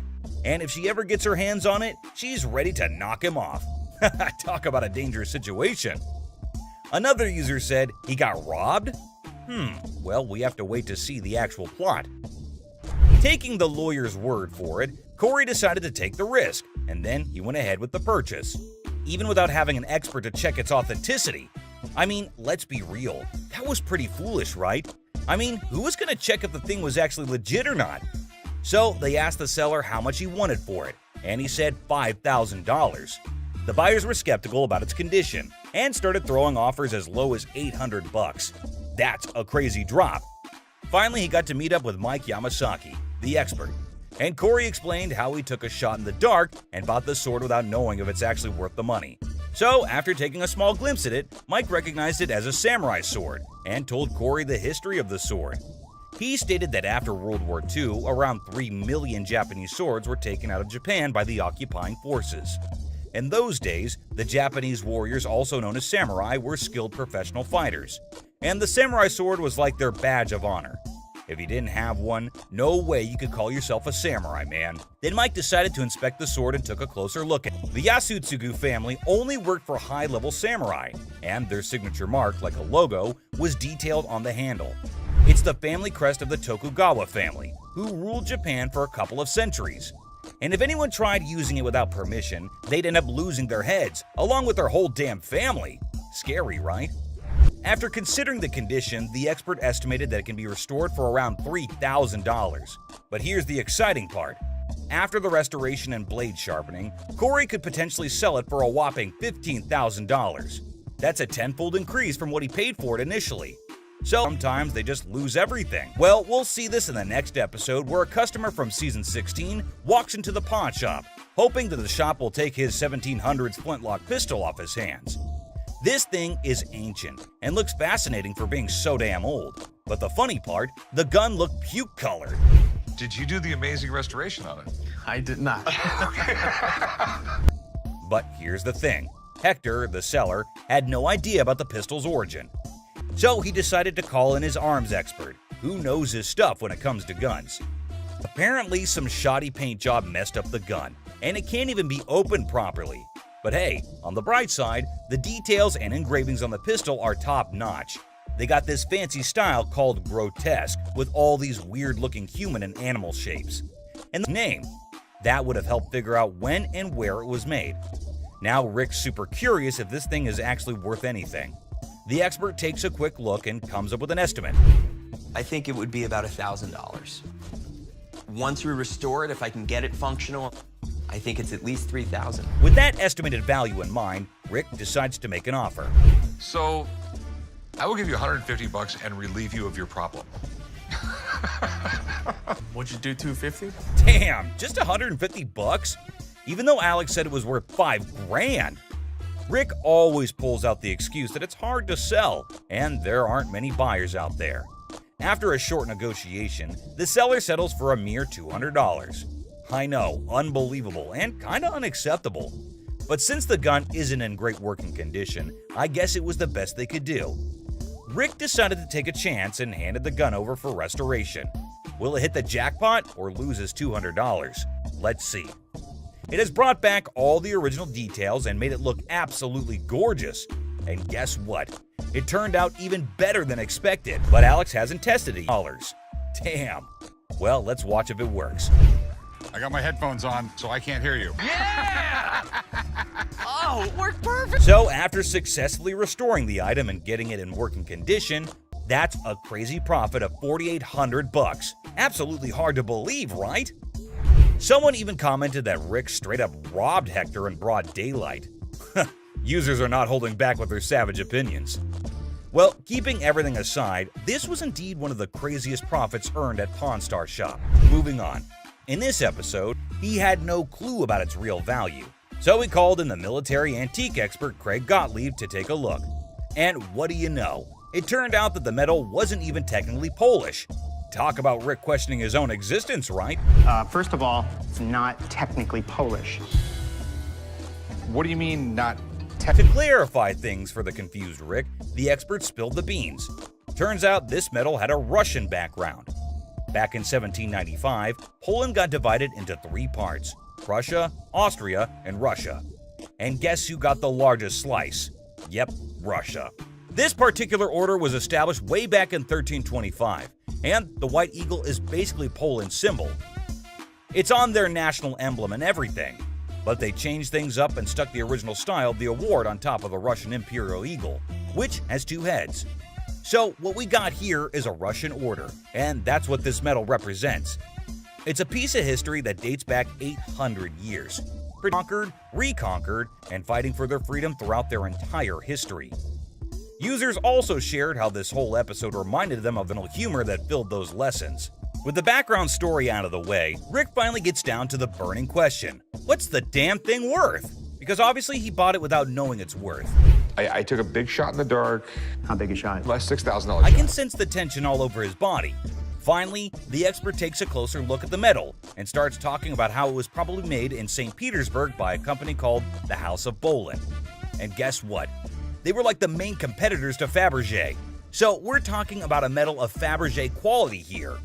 Crazy enough to give Rick some hope, but Craig kept going on and on about how gorgeous the metal is, making Rick all anxious and begging him to stop teasing and spill the beans about its worth. And finally, he does. Aren't you curious just like me? 30 to 40 grand. $30,000 to $40,000. That's incredible. Damn, the metal is valued at around $30,000 to $40,000? That's awesome. And it definitely brought a big wide smile on Rick's face. But hold up. Sadly, Craig has some serious concerning news for him. Apparently, the market for this specific metal is pretty thin, meaning there's not much chance for Rick to sell it easily. Talk about a check he can't cash. But hey, Craig's always got a solution up his sleeve. So fast forward to a later date when Craig visited the pawn shop to meet Rick and brought with him some exciting news. He got in contact with a guy in Germany who has a box for this metal, has the ribbon for it, and even the breast star. It's all part of a set, you see, but there's a big hole in the guy's box, specifically for the neck order. And Craig just knew that he finally found a potential buyer for the metal, someone who needs to complete their set. Now, both the parties are ready to strike a deal. Craig offers him $30,000 for the item, but as we all know, Rick, being the savage businessman, tried to negotiate for more, even though deep down he knew that's the best he could get. An hour last time you were in. I'm sorry. Well, I'm just flipping this, right? Okay. I'll give you $30,000. I'm trying to figure out a way to complain about that price. I'm coming out swinging here because I've got it pre-sold, and I'm not making a ton here. $30,000. But Greg was fixed with the price. Obviously, Rick is not satisfied, and you won't believe what he asked next. $30,000, you buy me dinner? Why not? Write me a check. Can you believe it? Well, eventually, Rick settles for the $30,000 offer, which is 5 times the amount he paid for it initially. Talk about a great deal. With a free meal thrown in too. Gotta love those perks. One person made a comment praising the honesty of Craig, noting how he offered a price range for the metal that matched its actual value of $30,000 to $40,000, despite knowing that Rick had only paid $6,000 for it. Craig could have easily offered a lower price, like $12,000, and made a huge profit. But instead, he respected Rick and still managed to make some money while being fair. This man named Randy walked into the store with a huge-ass vending machine. He believes that his machine is from the 1940s. Candy? Yes, sir. You know who loves candy, right? This guy. Well, chum, we know your love for candies. But is this deal as sweet as them? This machine sure has Chum's heart, but Randy doesn't even know if it works, and neither does he have the keys to it. Well, let us look into what Chum thinks about it and whether he thinks it would be worth the cost. Just taking a look at it, I mean, it looks pretty rough shape. There's a lot of rust on it. It sure needs a good restoration, but Randy wants $1,000 for it. Man, it already needs so much work to be done. I personally don't think it's worth investing so much, but who am I to suggest? Oh, how the chum had been schooled by experience. A lesson etched deep into the fibers of his being. Scarred by past misjudgments and Rick's scoldings, he now approached each decision with newfound caution. But hold on to your seats, for the words that spilled from the expert's lips were nothing short of astonishing. Get ready to be astonished, for the expert's revelation is nothing short of extraordinary. Whoa. Oh boy. Right? The guts are missing. So what this needs... Man, it is empty inside. All the mechanisms are missing. The expert saved Chum's ass today on this one. The expert adds that in this condition, the machine is max $300. Whoa, that was a low blow for Randy, it seems. He cannot believe the price dropped from $1,000 to just $300. Up and running and painted, obviously. $4,500. $4,500. Okay. Well, this machine is asking too much. Chum noticed it and got the bargain straight from $1,000 to $75, and they just shook hands on $100. But a deal is a deal. Let's see how Chum restored it and made it a good sales machine for his own bars. Whoa! Holy chum bar! Check it out, right? That is freaking awesome. Whoa, the machine is brand new again. No one can even imagine how it was before. And I know you're thinking no one got furious here. But hey, the video doesn't end here. You see, Rick was not so happy about the sweet gift lying in the garage. Why are your candy bars in it? That's the gift it keeps on giving, Rick. That thing, you can sell it for $6,500 today. Dollars off it every day for the rest of its life. Rick's fury reaches its boiling point as he directs his anger toward Chum. With intense frustration in his voice, he makes it clear that he's had enough. In a sharp and cutting tone, Rick declares that if anyone wants to get their hands on Chum's chocolate bar, they can simply take a stroll across the parking lot and purchase it directly from the store. No more concessions or accommodations. The message is clear. Rick has drawn a line in the sand, leaving Chum to face the consequences of his actions. It's a harsh ultimatum that hangs heavily in the air, leaving Chum to contemplate the future of their strained relationship. Will Chum take the opportunity to make amends? Or will the rift between them widen further? Only time will tell how this explosive situation will unfold. Ah, the timeless dance of irritation between Chum and Rick, an intricate routine that never fails to provoke a symphony of exasperation. As a well-worn melody played on a perpetual loop, Chum's knack for pushing Rick's buttons has become a legendary saga of vexation and amusement. With each encounter, their interactions tread the line between exasperated sighs and affectionate eye rolls, a delicate balance that keeps the audience captivated. The sparks of frustration fly freely, igniting a wild dynamic that has become an integral part of the show's charm. Did you know that Chum's not just passionate about candies, he is passionate about diving as well? You can't even imagine what he buys next. Give you that. As if the mounting list of Chum's blunders wasn't already enough to incite Rick's fury, an air of suspense fills the room as Chum finds himself teetering on the precipice of yet another foolish choice. The weight of anticipation hangs heavy, like a dark cloud looming overhead. In the midst of this suspenseful moment, Rick's anger simmers beneath the surface, ready to erupt like a volcano. The stakes are high, and the consequences of Chum's potential misstep could be dire. Prepare to have your mind blown. Have you ever heard of a street-legal pirate ship? No worries if you haven't, because it was a revelation for me too. Picture this. A captivating vessel that sails through the streets instead of the high seas. This audacious individual is actually selling a pirate ship that doesn't navigate water, but instead driven around during parades and events. The sheer novelty of this concept is enough to make your jaw drop. Can you imagine the spectacle of a fully decked out pirate ship roaming the streets, spreading swashbuckling cheer and captivating onlookers? It's an unconventional twist on the nautical adventure, where imagination takes flight on wheels instead of waves. A fascinating change that challenges traditional boundaries and sparks the imaginations of all who encounter it. For a ship, you can actually drive 60 miles an hour on the highway. This is awesome. In a moment of anticipation, Chum captures a picture of the pirate ship and eagerly sends it to Rick, seeking his seal of approval. It's no secret that Chumlee's heart is set on acquiring this extraordinary vessel. However, Rick's response reveals a familiar pattern. He doesn't always share Chum's level of enthusiasm. Despite Chumlee's unwavering excitement, Rick's support wavers, casting a shadow of doubt over Chum's aspirations. Nevertheless, amidst the uncertainty, Chumlee embarks on an unforgettable adventure on the ship, immersing himself in a world of whimsy and joy. The pirate ship becomes a catalyst for moments of pure bliss as Chumlee discovers a sense of freedom and exhilaration that he has never experienced before. It's a testament to the power of chasing dreams, even in the face of skepticism. Join Chumlee as he embraces the sheer thrill of sailing on that ship, creating memories that will last a lifetime. If I can make a deal, Rick will think I'm the man.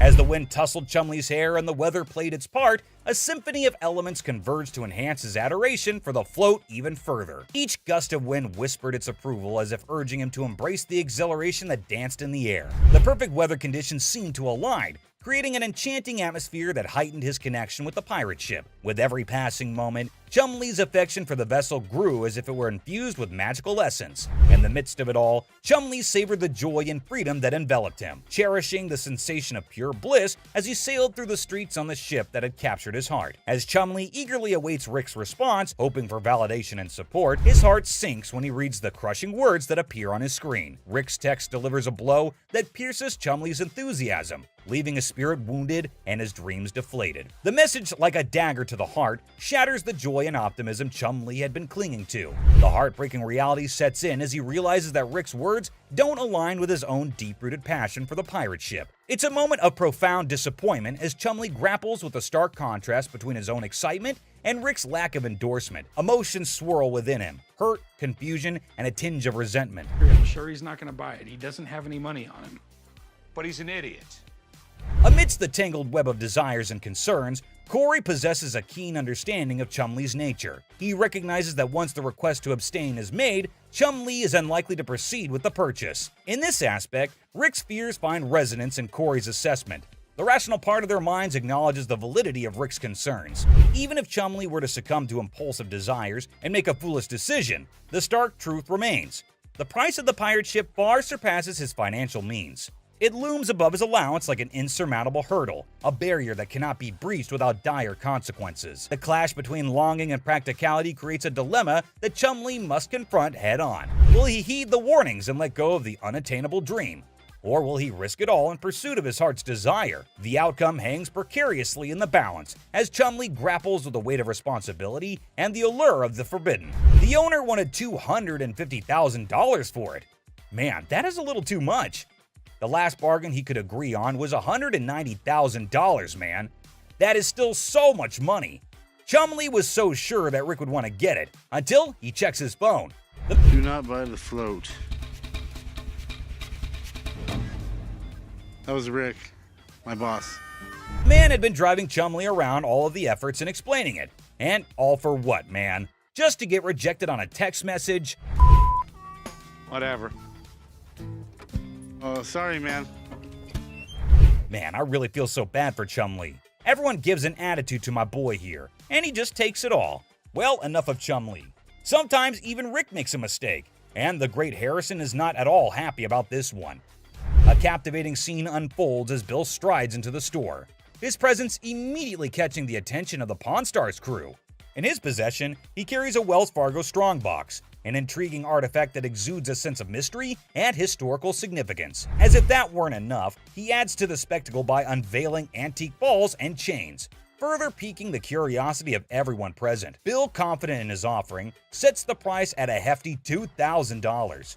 A sum that raises eyebrows and sets the stage for a fascinating negotiation. We got a Wells Fargo Strongbox and some antique ball and chain. Okay, you do have a... The anticipation builds as the Pawn Stars team contemplates the value and potential of this unique collection. Will they be able to strike a favorable deal that satisfies both Bill's expectations and their own interests? With his vast knowledge and years of experience, Rick's expertise comes to the forefront as he steps into the bargaining arena. Determined to navigate the deal without relying on external advice, confident in his abilities, he draws upon his extensive understanding of historical artifacts and market trends to assess the true value of Bill's offering. Rick's sharp mind is like a well-honed tool, dissecting the details and uncovering the hidden gems within the collection. As the negotiation unfolds, his eloquence and persuasive arguments come alive, revealing a masterful display of wit and intellect. Rick's knowledge becomes a formidable weapon, allowing him to strike a delicate balance between fair pricing and maximizing the potential of the transaction. It's a testament to his experience and a showcase of his ability to thrive in the world of bargaining, showcasing the power of a sharp mind in the pursuit of a favorable deal. Electrically welded. See how these have arcs from an arc welder? Sure, okay. Okay, and my other big concern? As Rick utters the phrase "other concern," a flicker of suspicion dances in his eyes, indicating that there may be more at play than just the handcuffs. His discerning gaze scrutinizes the items within the Wells Fargo Strongbox, sensing something amiss. What could it be? A forged antique? A replica masquerading as a genuine artifact? The anticipation mounts, and the negotiation takes an unexpected turn as Rick dives deeper into his investigation. Determined to unveil the secrets concealed within the box, Rick further adds that the box might actually be real, but the stuff in it is absolutely not, so that made him a little concerned about it, to which the man explains that the stuff was not in the box. He just kept it all in there. You always see a Wells Fargo Strongbox and an old Hollywood Western, so this will definitely get a lot of interest from collectors. The bargain started at $1,200, but hey, we know Rick. He is damn good at bargains. He finally sealed the deal at $450. But obviously, we need a piece of expert advice over here. Mark, the man with all his knowledge and his beard, is called back to the store. Have you already bought this? That sounds bad. Mark further tells Rick the bad news. It was a complete fake. Damn it, Rick. Looks like Harrisons get pissed off on this show. But hey, another day, another lesson to be learned, right? Kicking off with this episode, which is sure to give you quite a jolt. Hey, how's it going? The episode just starts with a casual conversation between Rick and an old man. But look what he's got. Yes, my friends, you just laid eyes on an 1884 Colt that was used in the Wyoming Range War, also known as the Johnson County War. Goes with it. There's nothing like a good book after a good shooting. That's what I always say. And not to forget the book that comes with it. I mean, you gotta keep the rare flock together.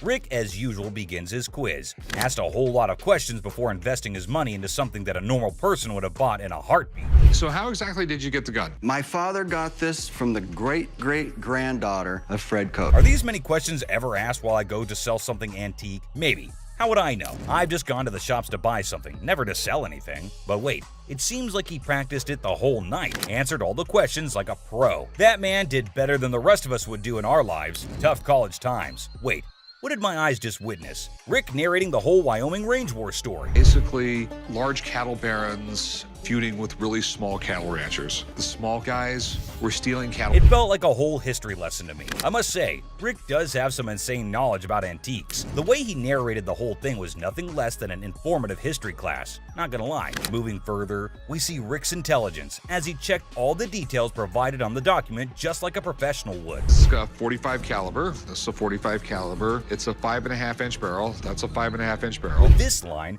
when you throw on a personal story that actually ties a cowboy to a gun, that's the kind of thing collectors love. I can see he clearly knows how to hit the proper note. But when you throw in a personal story that actually ties a cowboy to a gun, that's the kind of thing collectors love. Without a second thought, the man quoted $55,000 for the gun. What do you think? Are Rick and the old man on the same page? Well, for you to know that, you have to continue watching. I'd like $55,000. $55,000? And obviously, before getting such a huge amount out of his pocket, he wanted a second opinion on the matter. for which he called an expert. Get someone down here, he'll tell me if it actually belonged to this guy. To be honest, I really don't get it. How can one identify if it's original or fake by just looking at some words written on a piece of paper? Anyway, who am I to say anything? What we have here, it's really hard to make that connection. Some facts were served right there. Like clearly, who else if not Rick would know more than for how much something like that goes in his shop. And you know, Pawn Stars is all about who bargains best to make the most profit. So let's see who gets to cut the cake tonight. And just when he thought things couldn't get crazier, Rick dropped the price and set his bet to $1,500. And all that effort went to waste right in front of your eyes. Yeah, I'm just not gonna be able to do that. I think maybe I'll see if I can maybe get some more Providence. That was pretty obvious. No one would want to sell an antique for this measly amount of money. Definitely not a very profitable deal. And with that deal went flying Rick out of Rick's hands. But in this next episode, this person walks in with a really interesting gun. But how interesting? You're about to find out. Yeah, it's like something James Bond would wear. Yeah, right. You just saw that, huh? But that's not out of a James Bond movie. That thing is as real as it gets. What can I help you with? I'm here to sell my ring pistol today. Well, you know how a gun never stays in the shop for long, be it whatever shape or size. But this thing is something I've never seen or even heard of before. Have you ever seen a pistol ring? Boy, you're looking at it right now. This is something definitely worthy of adding to the antique collection list. Come on, you have to agree with me. Everything about this pistol ring is antique, from loading it to the trigger to its hammer. This thing is a killer. Literally. You know what? If I ever went undercover on a mission, I would definitely carry this cute little devil. James Bond, we just found your vibe. And I know Rick would agree with me too. Yeah, that man seems very particular about the price he's going to ask for that dangerous ring. I'm looking to get $9,000. I'll use it to buy some of the things I collect more often. I personally would wear that ring everywhere. It's an all-in-one combo, kind of a hidden treasure who can double up like your personal bodyguard. It's unreal how cool this thing is. But hey, did Rick just contradict me? Wear them just for fashion. Damn. Rick has got a good sense of humor, not gonna lie. Seriously, getting hit by that mini pistol ring would definitely hurt your ego hard, man. It's also seriously a gun. I mean, it would really hurt getting shot with this thing. And oh, I kid you not when I say that the man clearly did his homework right. He literally asked for $9 grand in the blink of an eye. I mean, that piece truly is a showstopper. But that expensive? Damn. A $9 grand. They're pretty rare. So what happened is that the deal took an intense turn, and Rick, being the smartest in this show, had to prove it. So before finalizing the deal, he wanted a bit of expert advice. I mean, that's always better than regretting later, right? So let's see what the expert had to say about this antique pistol ring. The European gunsmiths, they were making all kinds of little weird things. This is the Imperial Protector. Basically, looks like this tiny mean machine has taken down quite a few people in the past. So it must cost a bomb. But let's hear it from the expert himself. For $11,500. Okay. Thanks, Tony. I really appreciate it. Whoa, I never expected that. $11.5K? That's crazy.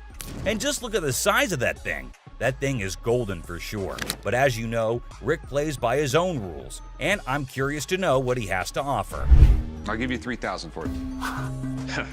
No, can't do it. Okay, so Rick is trying to settle the deal for $3 grand. But bro, that's like not even half the price the seller asked. Do you think the man will accept the offer? For someone who knew a great deal about the pistol ring, I don't think this man is gonna budge. But Rick wasn't ready to give up or give in as yet. So do you think they'd both settle on the same grounds? Who do you think is gonna win this round? Well, let me put your anxiety to rest. For here comes the moment you're waiting for. As amazing as this thing is, I'm sorry, I just can't do it. And just like that, Rick missed the chance and saw the extraordinary collector's pride walk right out of his door.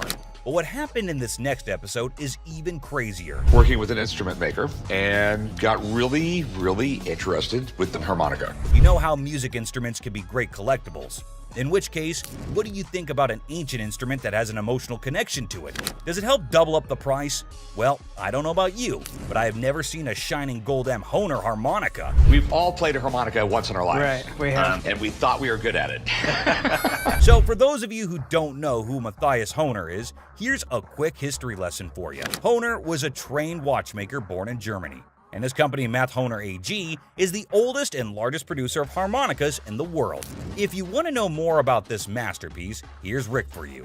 So apparently the watchmaker was so blown away by the piece that this is what happened. So he saw the writing on the wall, but he was also working with an instrument maker and got really, really interested with the harmonica. Rick's knowledge never fails to amaze me. There's no question that he is a master of his job, and his trade skills are even better. But is this going to be a jackpot or a lost cause? Before Rick states his price, he found a problem with the musical piece.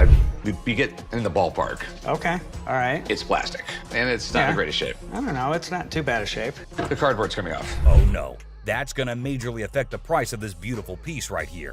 So while the seller was holding on to a grand $500, what Rick pitched was unbelievable. Here's $75 for it.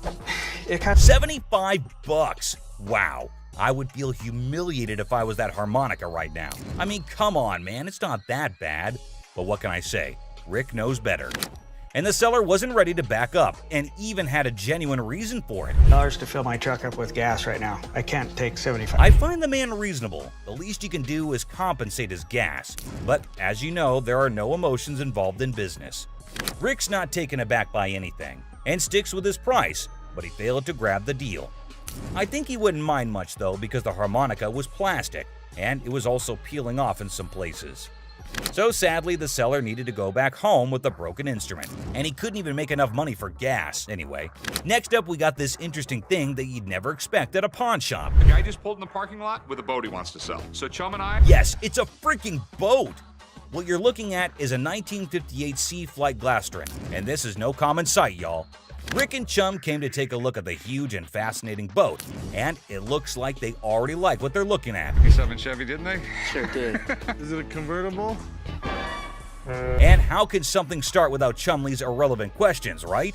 Like always, he was more worried about the boat being convertible or not. Well, Chum, you definitely cannot expect everything to be fancy, okay? Despite that, I can't help but love Chumley's confidence. Meanwhile, the seller has made up his mind to demand a hefty $10,500 for the boat.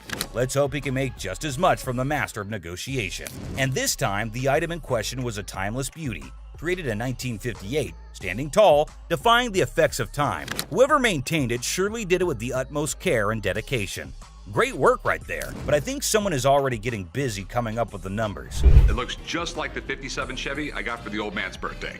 It's definitely tempting because Rick's already deciding how he was going to pitch this look-alike a 57 Chevy. this Glastron boat is awesome, but boats are tough to sell, so it has to be a home. Like he already said, boats are money pits. I mean, nobody would want to keep this huge boat in their homes as an antique. Quite rare, as the word suggests itself. But this seller is definitely giving Rick tough competition. With all that USP knowledge he was throwing about, he came in here ready to face the pawnbroking world. Do you know why? Because it was a little 17-foot boat. No, because it was fiberglass. No more wood boats. Wood boats were moving out. But what happened next was totally unexpected. 10-5. In an unexpected turn, the owner of the boat bravely revealed a startling price tag, $10,500. Wow, that's crazy. What do you think Rick is gonna do? Will he buy it or break it? I don't even want to make you an offer. There's too much work that's got to be done for me to make anything. Did you see that? Rick didn't even make an attempt to convince the donor to accept a lesser price. But that's exactly what the show is all about, expecting the unexpected. But you cannot miss this museum piece that just made its entry into the shop today. A man brought in an ancient coin, a portrait of Julius Caesar from the month before he was assassinated. Well, I have a coin here. It's a portrait coin of Julius Caesar from the month before he got assassinated. But before that, quick history lesson. Did you know Caesar was the first living person to be depicted on Roman currency? Back then, this honor was only reserved for the gods, so you can imagine Caesar's position in the society. So you know that having him on a coin is quite exclusive, and any historical coin collector would be yearning to get their hands on this coin. Would do what was necessary to preserve the Republic. Okay, and no matter what he did in office, Rick was taken in by the intriguing offer, and his sincerity came through, creating a favorable environment for a possible deal. Rick, though, sticks to his strategy since he was logical. As you know, the man is a smart specialist who always seeks professional advice before taking major action. But let's see what the price on offer is. how much were you looking to get out of it? I want $4,400, please. Okay. I like this man's confidence and how he's so adamant about the asking price. Exactly the way it should be. The style is correct. Everything is right. Okay. It's perfectly genuine. The expert's analysis is giving us a ray of hope with each passing second. So let's see what the experts have to say. $1,500. Retail? Retail. Wait, what was that? $1,500? Are you kidding me? I thought that coin was a big deal. But what just happened? It's ridiculous. I mean, sometimes you can never explain how things turn out to be in the pawn world. Just like this episode where a man walked in claiming to have a 1951 Yankees team signed ball. 1951 Yankees team signed baseball. For those who may not know, the New York Yankees of the 1940s and 1950s were the most dominant team in baseball history. They won 10 World Series titles only between 1947 and 1962. Including their 5 consecutive World Series victories from the 1949 to 1953 season. However, things have now taken a turn, and the glory remains in history. Coming back to the item in concern, the seller also claimed that the ball had the signatures of around 22 to 23 Yankee players from around that time. And out of all of them, it had the signatures of Joe DiMaggio and Mickey Mantle. At about 22, 23 signatures on The year 1951 holds a special place in baseball history, as it was Joe DiMaggio's final season and Mickey Mantle's first. Also, Yankees won their 14th World Series that year. Buckle up, because this episode is sure to amaze you. My grandfather went to a game in 1951 with my mother and received The seller said that it was his grandfather who managed to get this iconic baseball. According to him, his grandfather went to a game in 1951 with his mother and received the autographs from a friend of his that was involved with the team. Well, sounds fair enough to me. Baseball doesn't really mean a lot to me. It's got some family heritage, but it's a baseball. I wonder why so many people want to sell something that has an emotional connection with them. But the seller's reason behind selling such an iconic ball seems pretty fair to me. This would be perfect for the company softball game. Chumley, I'm fixing to hit you. Charlie was trying to play the fool, but Benjamin remained unaffected, steadfastly focused on the business at hand. Benjamin saw nothing but the business and got right back into it. I don't trust this guy. I don't trust nobody, especially when they're trying to sell me. Benjamin, I can feel you totally. It's not like we don't trust anybody, but it's always better to be sure when there's a ton of money involved. No doubt the expert had to be called in. I do believe that this is a genuine 1951 Yankees baseball. Whoa, it looks like there's some good news for the man, and we might see some bills going out of the shop. But wait, don't be sure. You never know when the deal goes south. I think $3,000 is a reasonable amount for the ball. With audacity that leaves me breathless, a staggering demand of $3,000 was quoted for the ball. And it's quite obvious as well. After all the authentication and the proof, anyone would ask for that kind of money. They fired about $800. But wait, what? Benjamin just quoted $800? That's it? No one would sell it for that much, Benjamin. But he was in this business before most of us, and I assume he'd know better. So these were some of the times deals got out of hand on Pawn Stars. So which one of these intrigued you the most? Let us know in the comments down below. And don't forget to subscribe for more such videos. And I'll see you in the next one. Until next time, guys. Watch Les, the shop owner, and an angry customer have a loud and dramatic fight in the pawn shop. It's intense and filled with a lot of yelling and arguments. My man wants to know what I've been doing with my money. Can I get my receipt? What you've been doing with your money? Les hilariously negotiates over home decor, turning it into a Detroit-style showdown of insults and laughs, leaving everyone confused and scratching their heads. To get out of here. Experience the chaos as a sweaty man in a shark costume demands $800 at a pawn shop, leaving the bewildered staff grappling with his bizarre requests. And I got my TV out of time. Okay. They didn't give me a receipt, and I need the receipt. We don't give our receipts. What you mean you don't give our receipts? Every time I do business with y'all always give me a receipt. When we give you your item, that's your receipt. That's proof that you paid to take it out. The thing is, I need this receipt to show what I spent my money on. We do not give you a receipt because we didn't sell it to you. That's been the policy of the store for over 30 years. This is not retail. It was already their item. I'm giving it back to them. Period. I need a receipt. My man need to know that my money on and you sitting there looking up. We don't give out receipts. Ashley meets Lisa, who claims they're old pals from the pawn shop world. Ashley's face is a mixture of confusion and amusement as she tries to recall Lisa from the past. It's like a game of memory gone wrong, with Lisa insisting that they're besties while Ashley's scratching her head, wondering if she's entered the twilight zone of pawn shop encounters. Like instant unconditional love for me. She doesn't know me. I'm coming.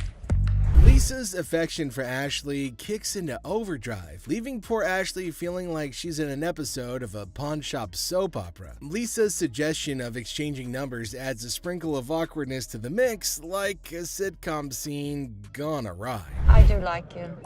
No, you lied. Lied to you. I mean, it's just a suggestion. Ashley gives into the madness, agreeing to pawn Lisa's chain with a smile plastered on her face. It's the kind of absurdity you can only find in a pawn shop, where deals are made amidst deliberations of unconditional love and compliments about dental hygiene. And the scene. So, how much did you get on this? I get the last time 120. Okay. Bizarre encounter unfolds as a man dressed in a sweaty shark costume barges into the pawn shop demanding $800 for the costume. Identifying himself as Les, the man claims to be a professional mascot by day and a dancer by night, specializing in hyping up crowds for shark fights. His erratic behavior and peculiar demands leaves the staff bewildered and grossed out, especially when he tries to persuade them to try on the costume despite its unpleasant odor. I need my money. What? Hi, I'm Les. How are you? I've been better. It's about 100 What's your degrees. name? Say. Greg. Hey, nice to meet you. This is Ashley. Hi. You've been dressing up like a shark. Is it what you do for a living? Yeah, I'm a professional mascot during the daytime. At night, I'm a dancer. Shark fights. Shark fight. I've never even heard of what this guy was talking about. This thing, it just brings out the $800. That's all I want. This guy is so bizarre. So. Try it on. Real quick. Try it on. Smells. It does. How do you know it smells if it's not on you? Smell it. It does smell. Oh, boy.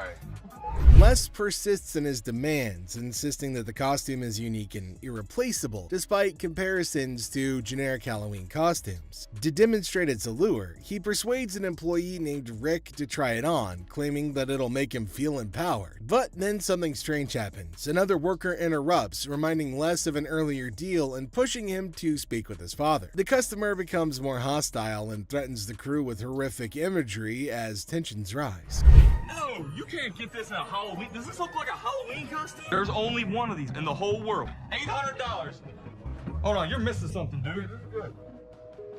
You're missing the speedo. Oh my God. When a customer's actions become intolerable, a tumultuous altercation ensues, setting off a dramatic sequence of events. The crew doesn't know what to do with the sweating half-naked man because nobody really wants to touch him. The staff ultimately gets Les to leave after a lot of berating and threatening, but not before one last round of obscenities and threats. Ultimately, the customer storms off, leaving behind his costume as a bizarre reminder of the chaotic encounter. Nobody knows what to do because nobody really wants to touch this sweaty, scrawny lunatic. Come here, I'll talk to you here. Come here. Thank you. Come here. Don't This hospital, right? This cemetery. Which one you want? pick it. You pick. You pick I it, beat mother. up your side. Pick it, mother. Do it. Hey. The sassy black woman strolls into the pawn shop, her demeanor already hinting at frustration. She approaches Ashley, the pawnbroker, with an air of annoyance evident in her voice as she recounts her misfortune of having her car vandalized. Pawned my necklace kinda pissed off, you know, some little hating ass bust out my windows of my car, she vents. Now she's here to cash in on her necklace, a purchase she once valued at $400, now looking to squeeze out $200. But Ashley's response isn't what she expected. Instead of a quick agreement, Ashley questions her authenticity of the necklace's diamonds, setting the stage for tension to escalate. My necklace, kind of pissed off, you know. Some little hater ass bust out my windows in my car. That's why I'm trying to pawn this necklace. I paid $400 for it. I'm looking to get $200. What you think?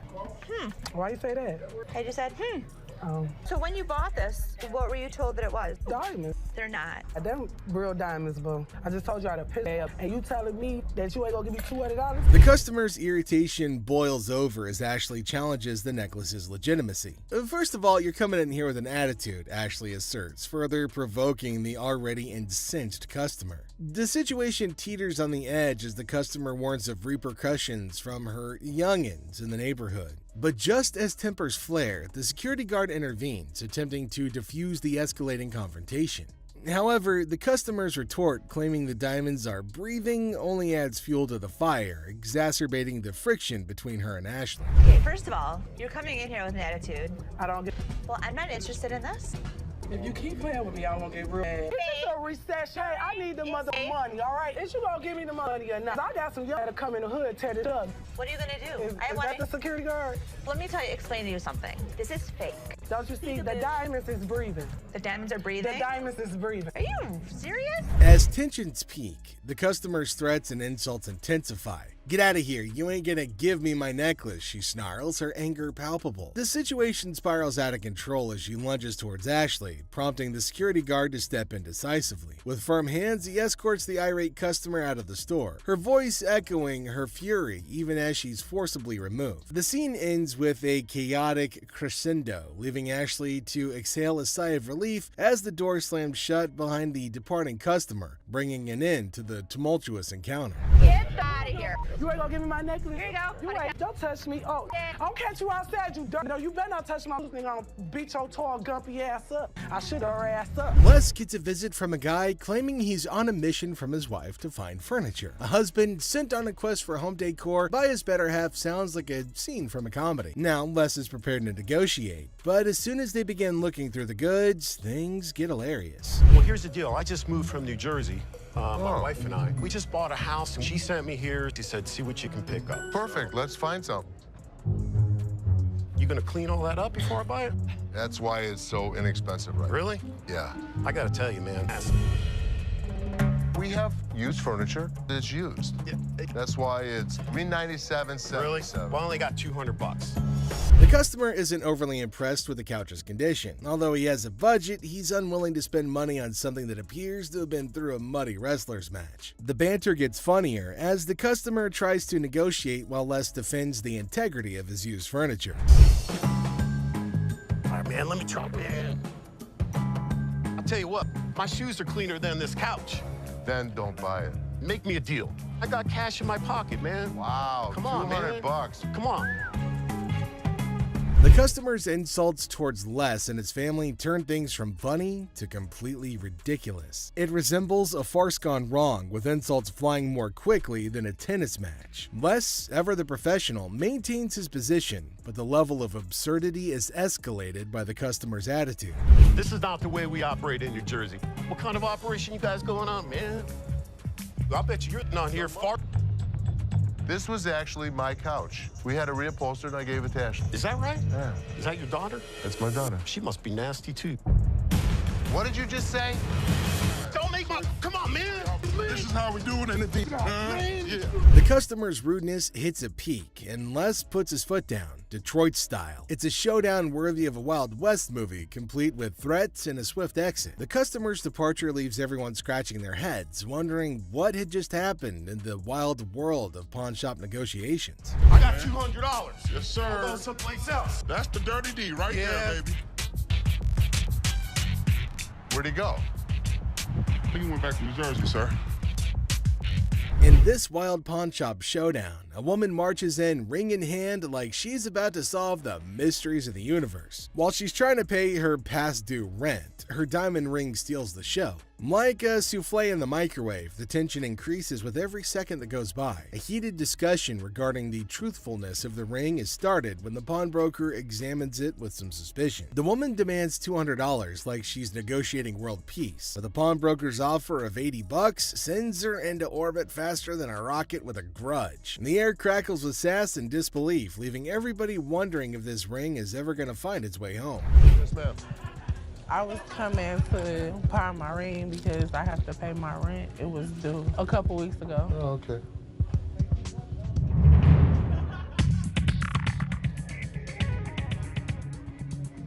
Why you keep looking at my ring like $80? $80. I'm not just about to let you have this for $80. And I paid $500 for this ring. I mean, what, you want the studs on my lip or something? But I'm saying you gonna give me $200 though. That's the only way I'm gonna. So you gonna give me $200 or not? The woman drops a bombshell just when you think the drama's reached its climax. She hasn't given up a ring for pennies. She challenges the pawnbroker to either pay her $200 demand or face the repercussions. It's similar to seeing a high-stakes poker match, but with more bills that are past due and, lip studs. The standoff reaches its zenith in tension greater than that of a family-sized lasagna, and everybody's left wondering who's gonna blink first.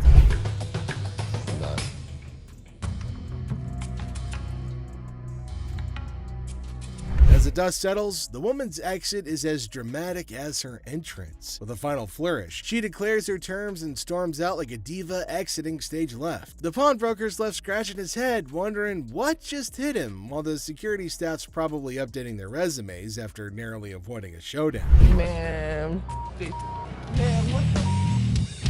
She can go. She can go. Thank you. This woman could not keep control of herself. I don't know what the hell her problem was. I don't accept that kind of behavior. She's lucky my security staff didn't beat her ass. In the bustling aisles of the pawn shop, two guys saunter up to Ashley with a peculiar demand. Now they're aiming for a refund, claiming that a bunch of things that they bought from the pawn shop are no longer working. As per policy, Ashley asks for a receipt, and she also asks them questions to verify what the problem is. Concerning these and/or as for a refund. When we got to our work site, it just stopped working. We're in the construction business, declared one of the customers, with all of the air of a seasoned foreman. Now, Ashley was asking, her suspicions peaked about where the power source was. At the work site, of course, was the swift reply, a tad too rehearsed for Ashley's liking. Smelling something fishy, Seth and Les united in their quest for truth. So, Seth, being suspicious, decided to plug in all the gadgets to test to make sure that they work. And lo and behold, they worked just fine. What type of work you do? We doing construction. Where's the battery? The battery is at the work site. We on the clock. Yeah, I'm gonna plug this in. Oh, that works. Oh, that one works too. See where it's at? But the customers were upset because their demands weren't met. No cash refunds, Ashley reminded them in a very firm but fair tone. But the two customers were unshaken and instead started to grow incredibly irate, raising their voices and bringing things to a head. Yet Ashley stood her ground, unwavering in her commitment to the rules of her trade. With a final flourish, the guys decided that maybe they had better retreat to live another day. And thus, this particular saga came to a close, leaving behind a tale of wit and willpower and the triumph of honesty. No cash refunds? It don't matter about that. What y'all gonna do is give us our money back right. You gonna lose something, give it to you. Listen, guys. Listen. What you talking about? Give me my money back right now. This scene shows a frustrated taxi driver approaching a man waiting in line at a pawn shop and demanding money for a $90 fare. But the man's attention is on receiving the money, so there's an argument. Tensions escalated because of the man's insistence on waiting in line and the cab driver's irritation. Hey, dude! Come on, give me money. Do you see I'm in line right now? Yes or no? You stand in line to what, man? I want my... Excuse me, hi. What's going on here? First off, this man owe me money Hold for on. his ride. Why is he yelling at you? because I owe him money. I am in line to get the loan for the car. The situation takes a comedic turn when a third party, including Ashley and Byron, unaware of the initial conflict, intervenes. Confusion ensues as they try to understand the situation, with the cab driver emphasizing his need for payment while the man remains determined to wait for his turn in line. The introduction of the man's girlfriend in the cab adds another layer of chaos to the mix. Report? Yes. Okay. Supposedly the cab driver dropped this guy off here because he wanted to get money for his jewelry to pay the cab driver. Give me $45. I have to pawn this. Just wait. You can wait. No, I ain't waiting no more. I'm gonna get this woman and get her the hell out of the car and I'm What gone. woman? You have a woman in the car? Yes, I do. That's my girlfriend. He's asking you to wait 5 minutes. No, I'm out of here. Okay, then you can go.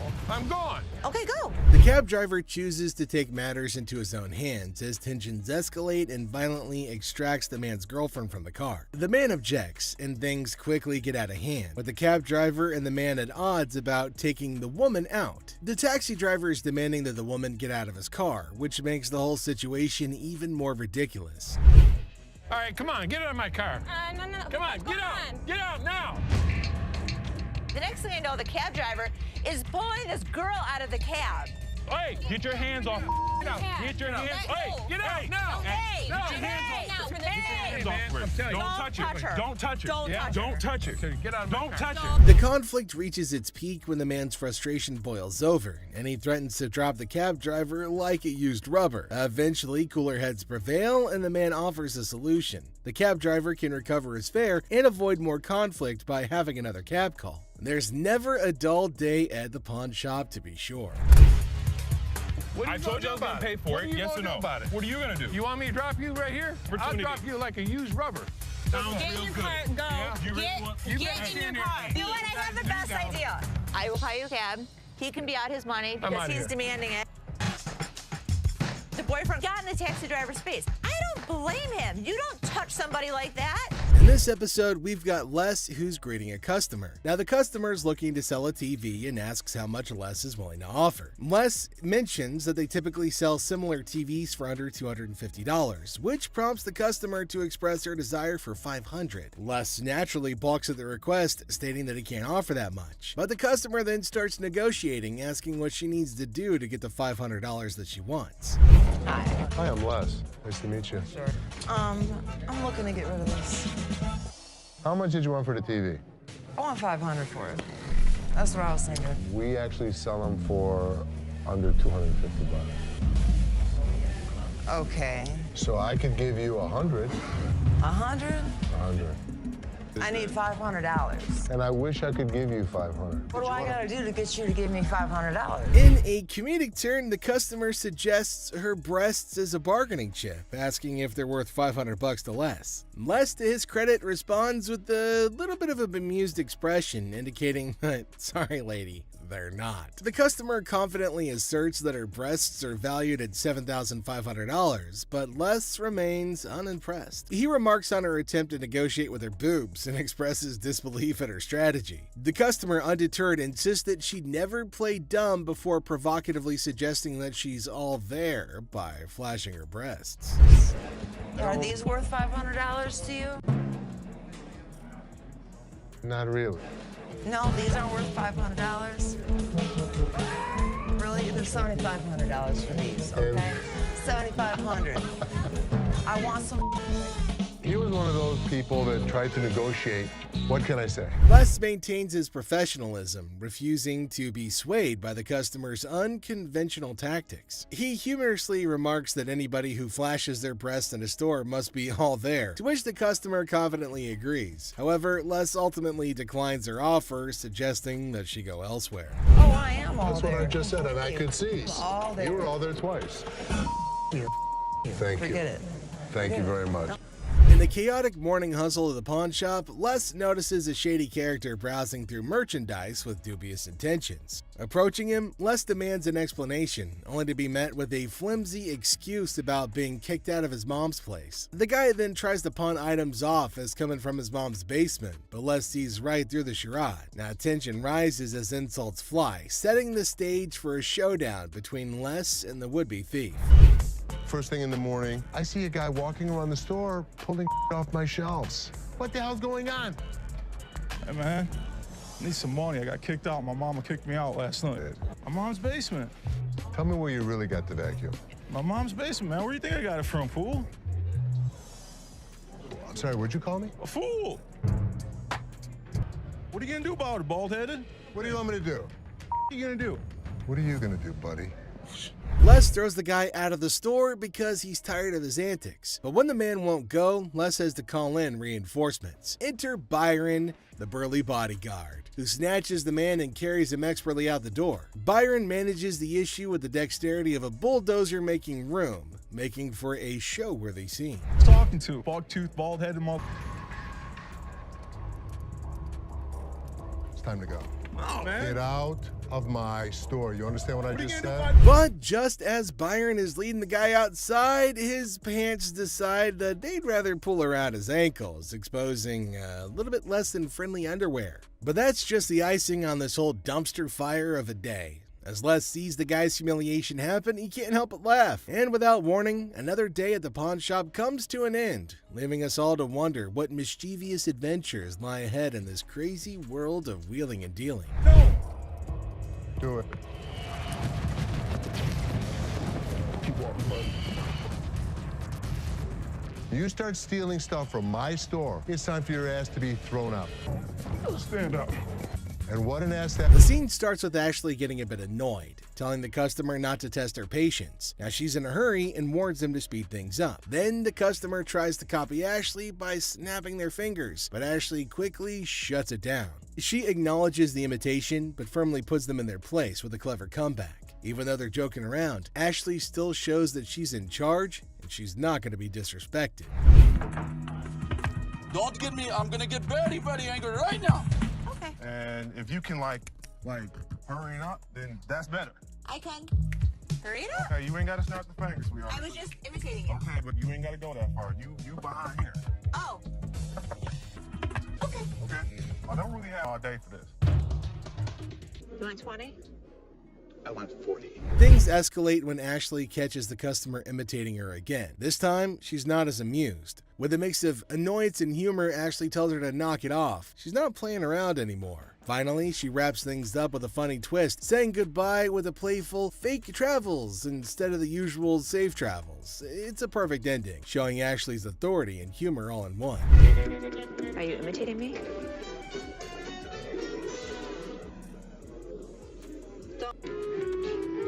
Safe travels. Safe travels.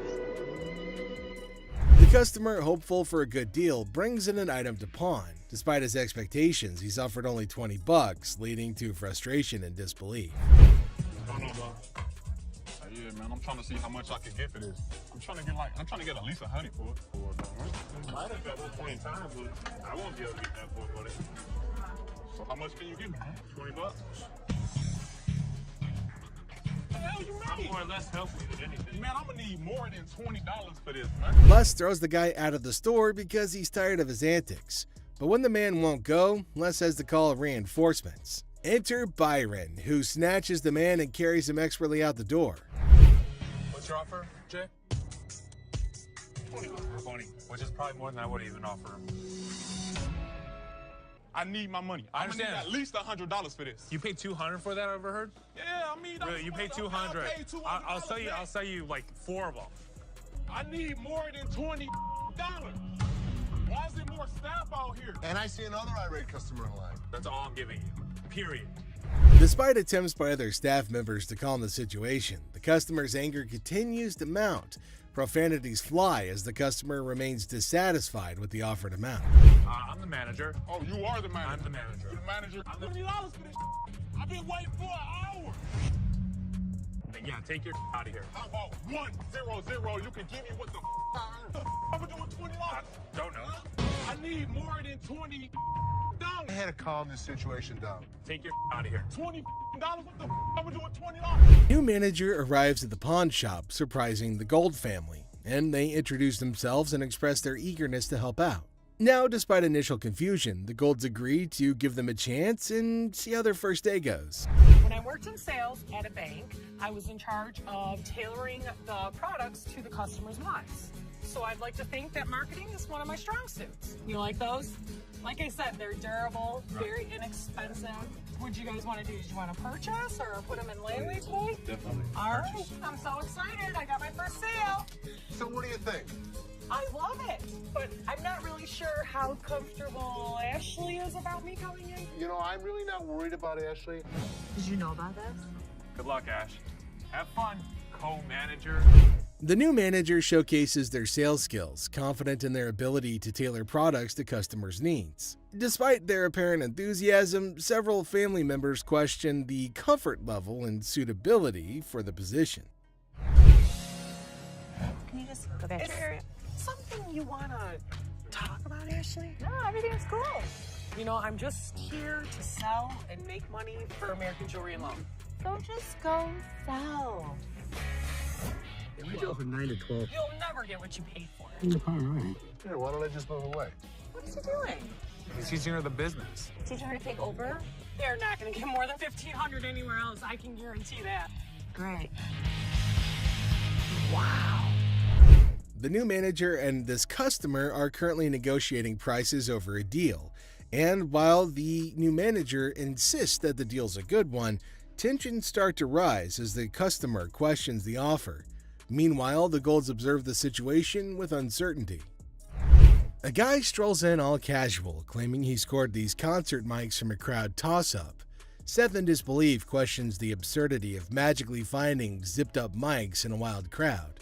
Cue the suspicious eyebrows. Keep an eye on him. Hi, how are you? I'm from American Jewelry. I have a gentleman down here who is trying to sell me some microphones. Are you missing some? Exactly, I've got them. You're gonna need to come down here. All right, thanks. Ash, call the cops. Hi, this is American Jewelry and we have stolen merchandise. Thank you. Seth gets into detective mode, calling the venue to verify if they're missing any mics. Well, turns out they are.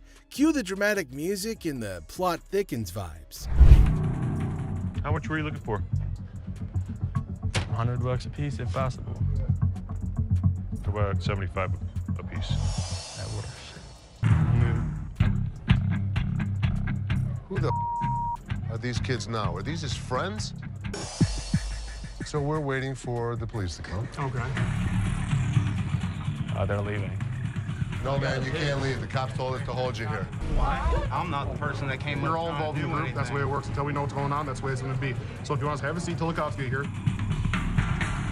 Suddenly, the situation's hotter than a jalapeno in July. Seth's on the phone with the cops while the shady mic holder is sweating bullets. Security's on high alert as Seth tries to play cool, but it's chaos. Cue the circus music. So Ashley's caught in the middle of a classic family feud at the pawn shop. Dad's all like, "Close the door, Ashley, we need to talk." But it's not a cozy little chat. It's more of a what the heck's going on kind of situation. Turns out there's drama about TVs and Rich, and Ashley's like, "I used to run this joint, dude." Cue the fireworks. Always pinpointing on the You've back. always done Can it you good. stop talking over me? You don't appreciate me. You don't appreciate anything I do here. I don't understand. We're family. You treat me like I'm a piece of What the Do you ever point out the good stuff I do here? I don't understand. We're family. You treat me like I'm a piece of You inside. He says, I don't even know what to do I'm anymore. taking the store side. Ashley is laying it all out. Now she's feeling underappreciated, like she's stuck in some kind of twisted family drama sitcom. She gets irritated and eventually walks out of the room. Then I quit. I'm done. You're not done. Watch. You're not done.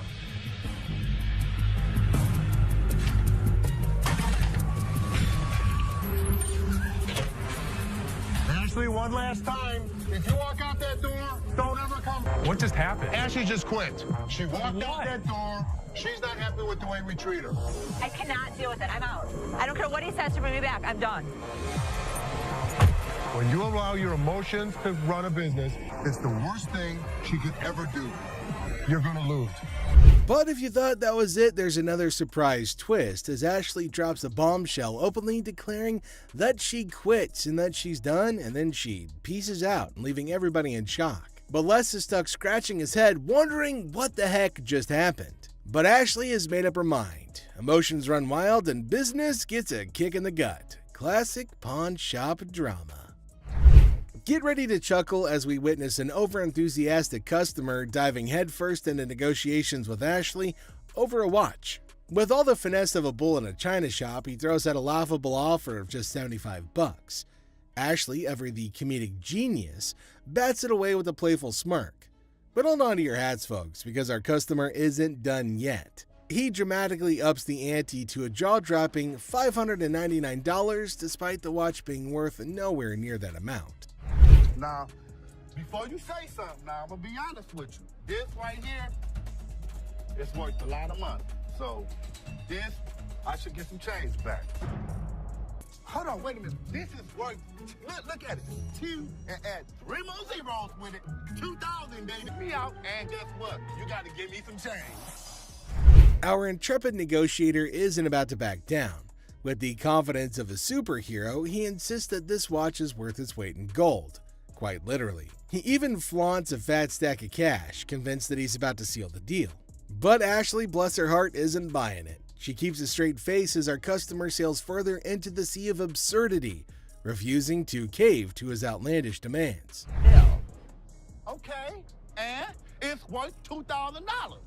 It's rare to find a $2 bill that got red in it. Now tell me they ain't worth $2,000.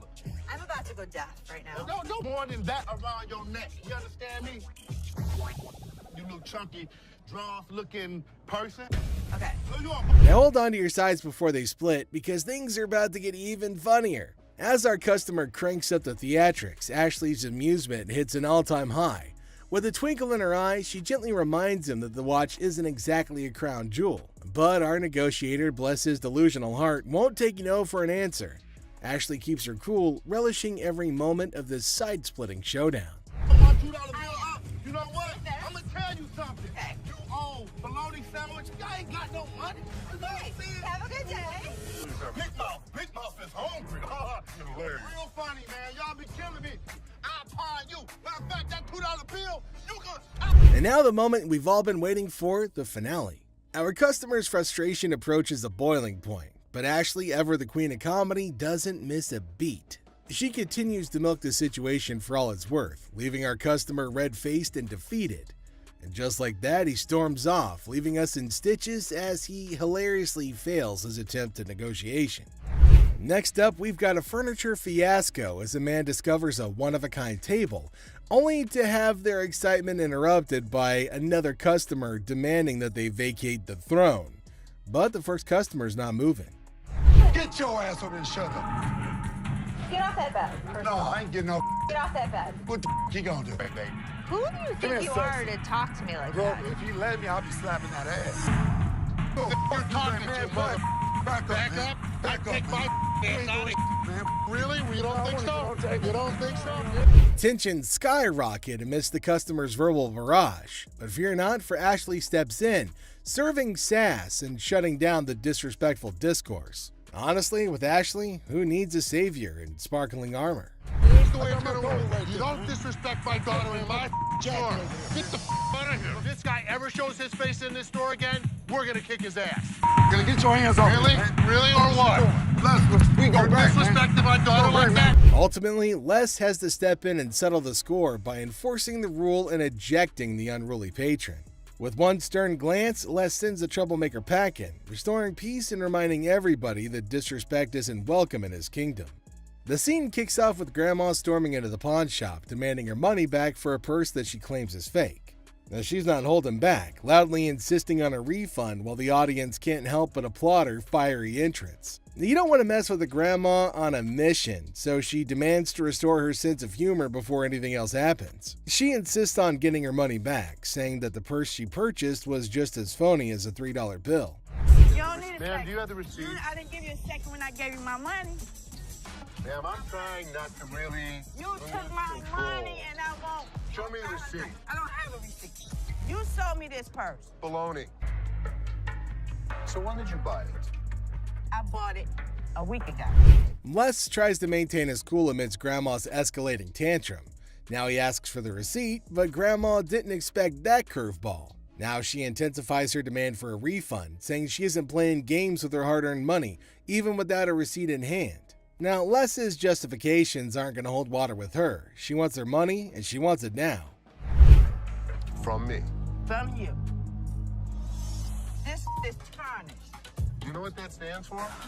What does that stand? I want my money. There will be. Don't put your hands on me. No smoking. Ma'am, there will be no smoking in the store. No smoking. Smoking in the store. I got to calm my Put your cigarette nerves. I'm out, not miss. putting my Miss, cigarette put out. your cigarette out. Get your hands off me. Put your cigarette out, miss. Miss, come here. Get your hands off me. I'm not. Just when you think the situation can't get any more ridiculous, Grandma takes out her cigarette and lights up in the store. Les, however, ain't having any of that and warns her right away that smoking isn't permitted anywhere, especially in his store. Grandma, however, is in no mood to follow the rules, leading to a showdown where Les tries to put out her cigarette while she vehemently refuses. Smoking in the store. I got to calm my Put nerves. your cigarette I'm out, not miss. putting my Miss, cigarette put out. your cigarette out. Get your hands off me. Put your cigarette out, miss. Miss, come here. Get your hands off me. I'm not. I'm bending over backwards to appease this granny. Oh, I'm dear. trying to be professional Give and me I'm my trying money. to give you courtesy. Give me my money. That's all I want is my money. As the literal smoke clears, Grandma's still not backing down. She demands her money with a threat of legal action, insisting that she'll see Les in court. Les, exasperated, finally agrees to give her the refund just to get her out of his hair. But even as he tries to make things right, Grandma ain't done. She wants a card because she's ready to sue his butt. And with that threat hanging in the air, she finally storms out, leaving Les bewildered and relieved. All I want is my money. Give me a card, because I'm going to sue your ass. Okay, I'll see you in court. Goodbye. Get your hands off me. Yeah, right. All right. Stupid ass mother. Go ahead. Whatever. She does not remind me of my grandmother. And just when Les thinks the ordeal's over, Grandma turns back with one final threat. She's gonna bust his window. Now Les tries to reason with her, but Grandma's not having it. She's ready to throw down. But Les, with a mix of frustration and amusement, challenges her to try. As she storms out for the last time, Les can't help but reflect on how she's nothing like his own grandma, leaving the audience in stitches at the absurdity of it all. And that's it for today. Thanks for being a part of the Hardcore Pawn adventure with us. We hope you like the drama and surprises. And make sure you stay tuned for more pawn shop stories. See you next time. Watch Les the Pawn Shop Detective figure out a mystery with messy DJs and laptops held captive. See the suspenseful investigation unfold right here. Okay, I went to get my purse back to make my payment. She's telling me this is expired. That's my purse right there. That one right there, the black one. A meticulous lady strides in armed with confidence and a fake receipt, proclaiming ownership of a purse. Little does she know that Ashley is the store's memory bank, fully aware of every item in its rightful place. The girl, in her eagerness, attempts to vault over the counter, unaware that Ashley, the guardian of scams, is on duty. My purse right there. How do you know that's your purse? Because I know my purse. Here's the money. I want the purse. That bag was never in pawn. If you want to buy it, I just want to look at it and make sure it's not mine. Undeterred by gravity and common sense, the girl persists in her charade. However, Ashley stands firm, recognizing the futility of the scam and the level of wrongness involved. It's like trying to sneak a peek at the answer key when the teacher is watching. Yeah, that's not happening. And then first of all, don't talk to me like I'm an idiot. Give me my purse or I'm going to come over that counter and get it myself. oh my God. Get your hands off me. Have a nice day. Let's go. Walk yourself out, yo.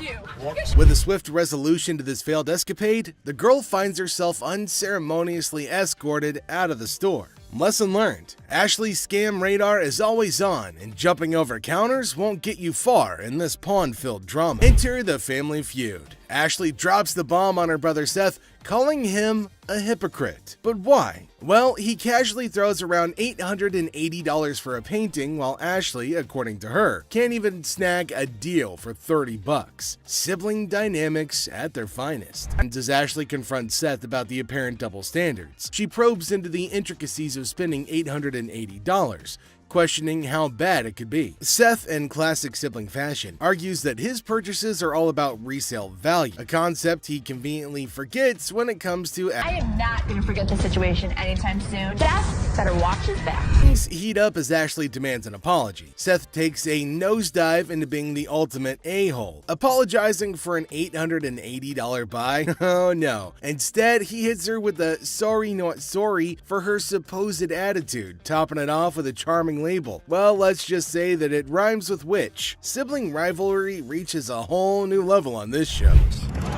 There's two guys out here that are saying they were scammed out of their laptops. and that whoever did it is working with one of our guys. You want to come out and talk to him? All right. Thank you.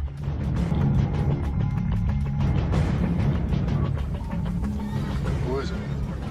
Les is hit with some unexpected news. A few guys claim that they've been pawned by a girl from the staff. Les, ever the detective, approaches the situation with a mix of suspicion and humor, wondering aloud if he's either unintentionally swindling customers or if bizarre customers have taken up a new form of thievery. Tell me.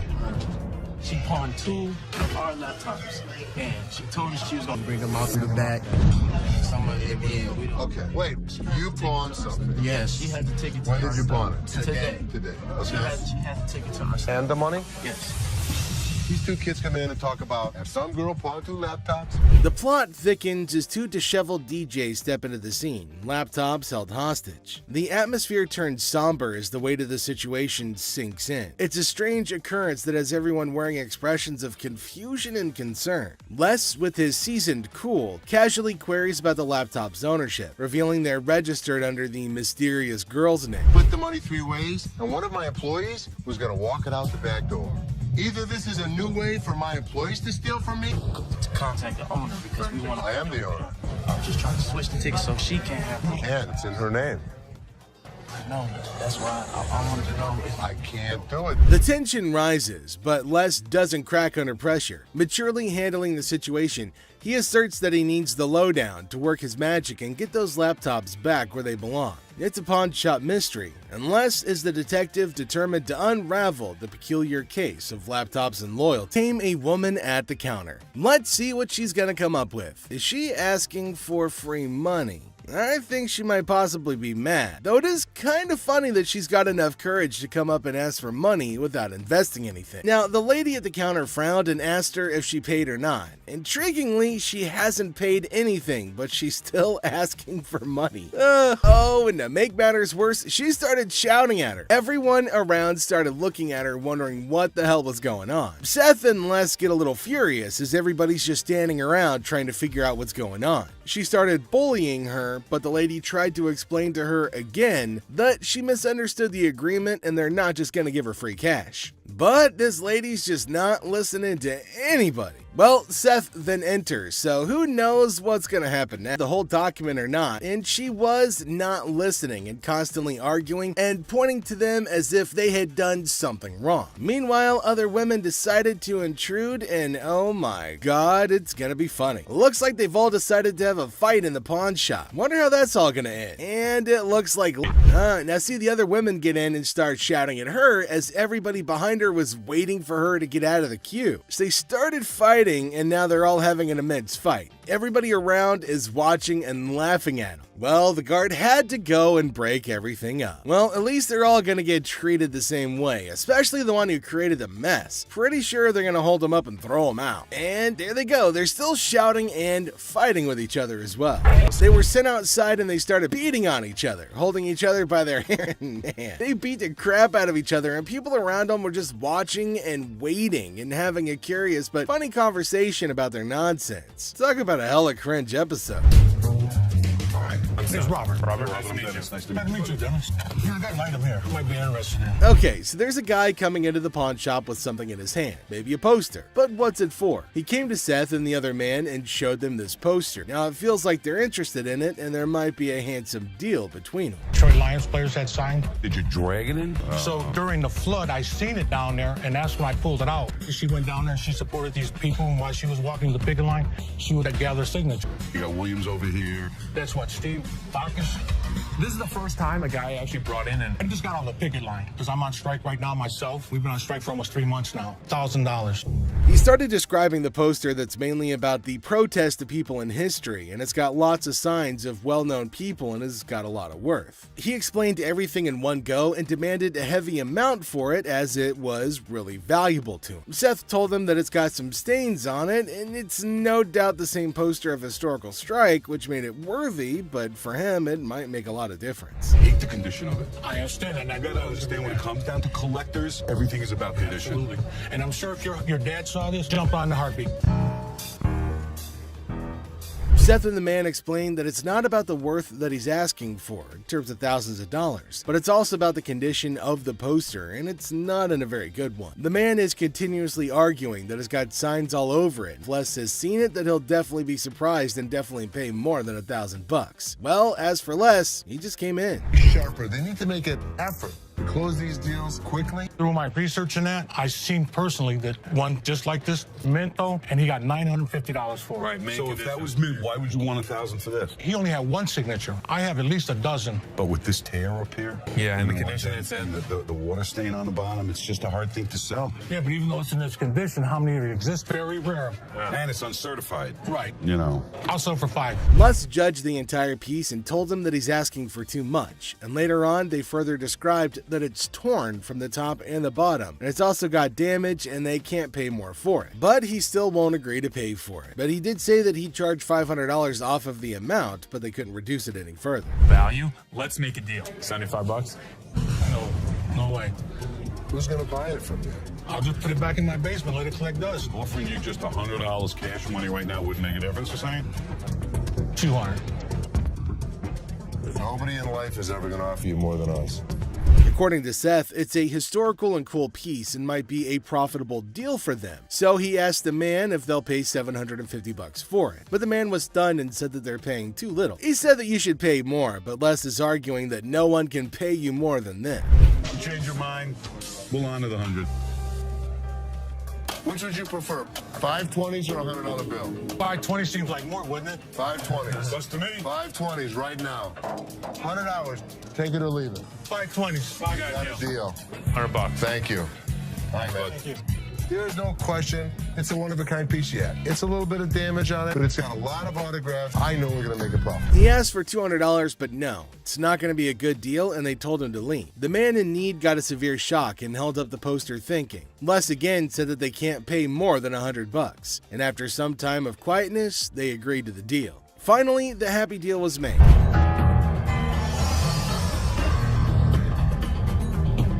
This is the guy? Right there. Here they come again. Les? Hi, how are you? I'm attorney Kyle DeQueef. So there's a man, probably an attorney with two ladies along, coming inside towards Les at a pawn shop. Now, Les knew about it before. He asked for Les, and fortunately, he was at the counter. He asked why they had arrived at the store. She's retained me to represent her in regard to a ring. Okay. My client brought in a $10,000 ring here, and she wants to either collect the remaining money owed to her on the ring or get the ring back. She's got a receipt right here. This is a counterfeit ticket.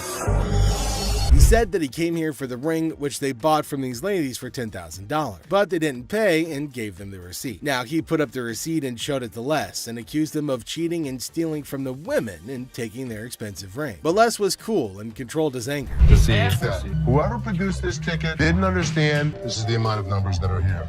Okay. Number two is state law mandates that we print the law in a 12-point font. Okay. This is much smaller. That is some bull. It may be bull, but that's the truth. I don't know how I got mixed up, but There's the game-changing point. Les, after listening to him, explained that he will reveal the truth now by showing the real receipt that they had. He went and came back with real receipts that they've been giving to the customers. There, he spotted major differences. He notified him of the major changes in the receipt that he brought. The man looked rather weak and stunned in response. printing wrong or whatever, but this is the ticket he got from here. He didn't get it from him. He didn't get it from him. So now we just liars and we just come I'm in. not saying that you are. So you trying to send my son a liar? I wish I had better news for you, but That's bull. That's bull. The numbers don't match up. The paper stock doesn't match up. This is a fake. Now you side with them. You're not representing us. If I don't get my ring or my money from them, how you gonna get paid? The attorney turned to the women, but oh my god, they're still accusing Les of having given them the wrong receipt and asking the attorney to take the money from Les. The man, being down on himself as you can see, argued with them. The man showed the evidence to the ladies and told them that they were having the wrong receipt, but they continued to argue. The ticket, how about that? No, I don't believe that the store gave you this ticket. Nah, well, I don't believe you a real attorney. We ain't got it right. All this somebody better give me my money. he's my attorney. You, him, security. Have a nice day. Nah, you got me, bitch. Sorry, young man. The lady started harassing both of them and started using personal attacks. They were all arguing amongst themselves. Pretty crazy. The attorney went back as he can't do anything for the ladies. How are you? I'm doing okay.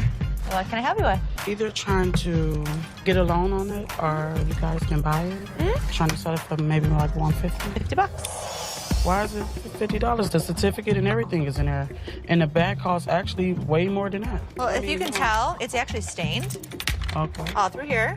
I'm trying to sell it for $150 or get a loan for $75 instead of the $50. Yeah, I wasn't interested in more than 50. If you know purses, then you know the. As our unsuspecting customer strolls into the kitchen at Chaos, little does she know what's cooking today. Ashley, patiently bracing herself for another round of absurdity, politely inquires about what the customer's looking to offload. The girl, blissfully unaware of the purse's actual value, confidently suggests a price that's almost a steal. It costs way more than that. Okay, but I'm not going to pay you for the amount that you think it's worth because it's stained. This is not one of the newer ones. This is not this season. I know about purses. It was torn. It was stained. It's not even the last season's bag. The thing is old. But you still willing to buy for $50 though, so if it wasn't worth it. And now the plot thickens. The lady asserts that if Ashley truly understood purses, she'd gladly accept the offered amount. However, Ashley, standing firm in her claim that the purse is torn and not worth more than $50, creates a hilarious clash of valuation difference. We even say $50. So they didn't say it wasn't worth it. Can I talk to somebody else? I don't want to talk to your pepperoni looking ass. Can I get somebody My pepperoni looking at. Pepperoni ass? I don't even know what that means. She take a look at her own ass? Can I get somebody else to talk to? It don't even matter. I don't have to talk to you. And I don't talk to you either, so why don't you go home? Leave Can our I talk to store. somebody Nope. else? Why do I have to talk to you? Because You I'm the disrespectful. manager. I'm disrespectful and you call me a pepperoni ass? Ugly ass bitch. F you. And it's time to cue the drama. Ashley throws out the bold figure of $50, and it hits the customer like a curveball she wasn't ready for. Feeling the heat, our lady teeters on the edge of diplomacy and blurts out the unforgettable line. She labels Ashley a pepperoni ass and decides that she'd rather chat with anyone but her. Talk about spicing up negotiations. 3 males walked into a pawn shop. One of the suspects stood at the door as a lookout while the other 2 suspects walked directly over to the display cases. So, like, these 3 guys roll into the pawn shop, just casually strolling in. The other 2 guys, they head straight to the fancy display cases. It's all got suspicious vibes. And then, bam! One of them whips out a sledgehammer and starts smashing the glass. Things are starting to get pretty wild. At some point, a customer from the place is seen leaving calmly while the lookout tells her to hurry up. The suspects appeared to be wearing heavy-duty gloves in order. At one moment, a person from the shop strolls out all calm, and someone's keeping an eye on her, urging her to speed up. The people thought to be involved seem to have on these tough gloves, maybe so they don't get any cuts. Not to get cut while removing the glass from the cases. Both suspects placed the jewelry and many other valuables in the bags. So when they took off the glass from the cases, both of them put the jewelry and lots of other valuable stuff into bags. After that, they hightailed it out of the store in a black Mercury Marquis. Case at? Where the case at? Where is it at? Where he put them on? The guy storms into the pawn shop all worked up and starts shouting about a missing case. He's demanding to know where it is, and he appears to be accusing the staff of removing. The feeling of stress in the air is increasing, and it's obvious that something is wrong. We do not take games. Take your wise my damage to the way like the kids. I know. You gonna act like I ain't got no sense? He's accusing us of taking games out of his unit. Look at the ticket. It never said with game. The atmosphere gets even more intense as the guy accuses the pawn shop of messing with his games. Unless the cool guy at the pawn shop stands his ground. The customer's getting more agitated, making accusations and even talking about blowing up the place, which is just adding to the chaos. At that point, man, you can get your arms up off belly and none of your body parts on you, bro. After all the stress I have, the last thing I need is a customer causing a scene. Despite the escalating situation, Les stays calm. He tries to talk sense into the upset customer, especially with a big event coming up the next day. I know how to walk. I ain't in literally because I potted a week and y'all motherfuckers in my middle and put them games in there. And you wasn't even standing there when I paused it. Somebody need to blow this place up. It's time to go, sir. You ain't gonna get my window. I'm not. Let go. Can I get my week? He'll get it for you, don't worry. You're making a threat like that? The situation becomes alarming when the upset customer makes a threat to blow up the place. Les, rightfully concerned about the safety of everybody, asks the guy to leave. Security becomes a priority, and the customer's demand for his belongings takes a back seat to the potential danger that he's creating. It's a challenging moment for Les, who's just trying to manage the chaos caused by an irate customer.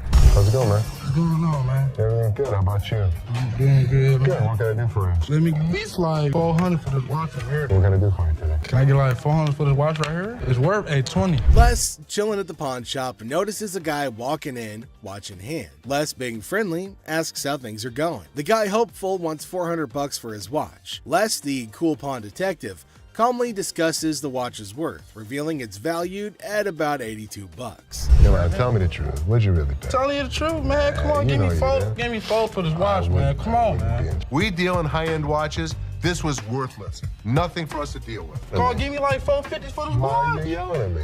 I got a baby on the way, dog. Congratulations. I'm sick of living at the crib, man. My girl on my head.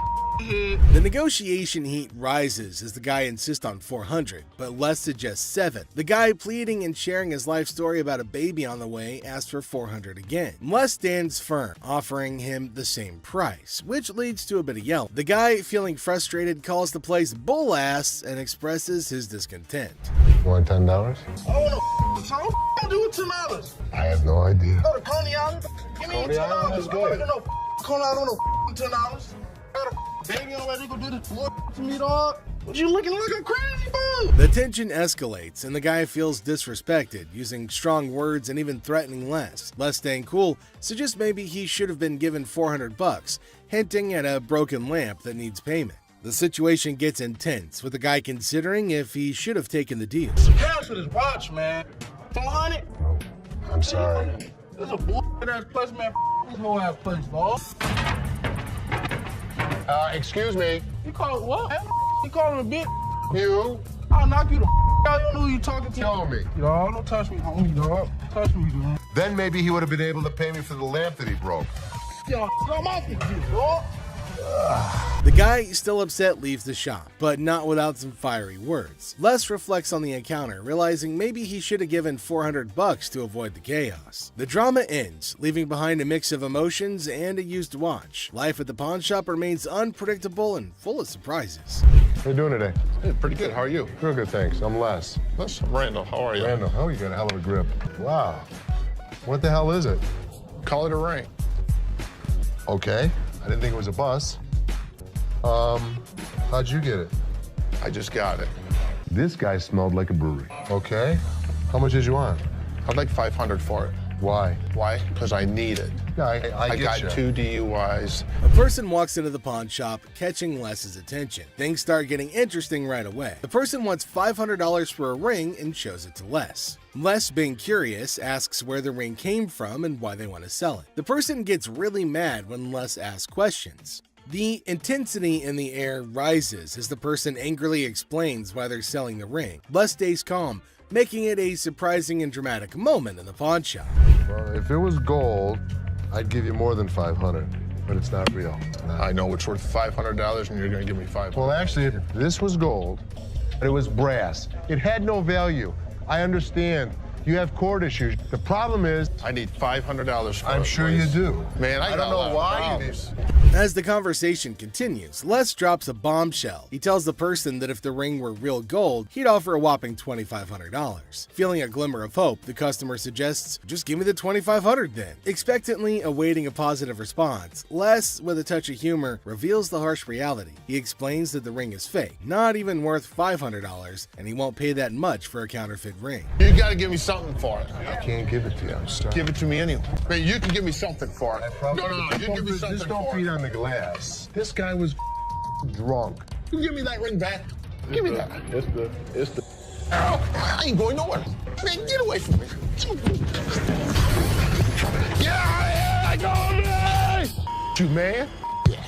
In the midst of the ring discussion, a security guard quietly enters, taking a position behind the customer. The customer, desperate, pleads with Les to give him something for the ring, but Les, staying true to his detective skills, rejects the plea emphasizing the ring's fake nature. Les, sensing trouble, comments that the customer seems drunk, adding another unexpected twist to the escalating situation. As the rejection sinks in, the customer, unable to contain his frustration, sits on the floor, declaring that he won't leave. The tension peaks as he becomes increasingly aggressive. The guard steps into action, forcefully dragging the defiant customer out of the store. But despite being escorted out, the customer continues to yell and make a scene.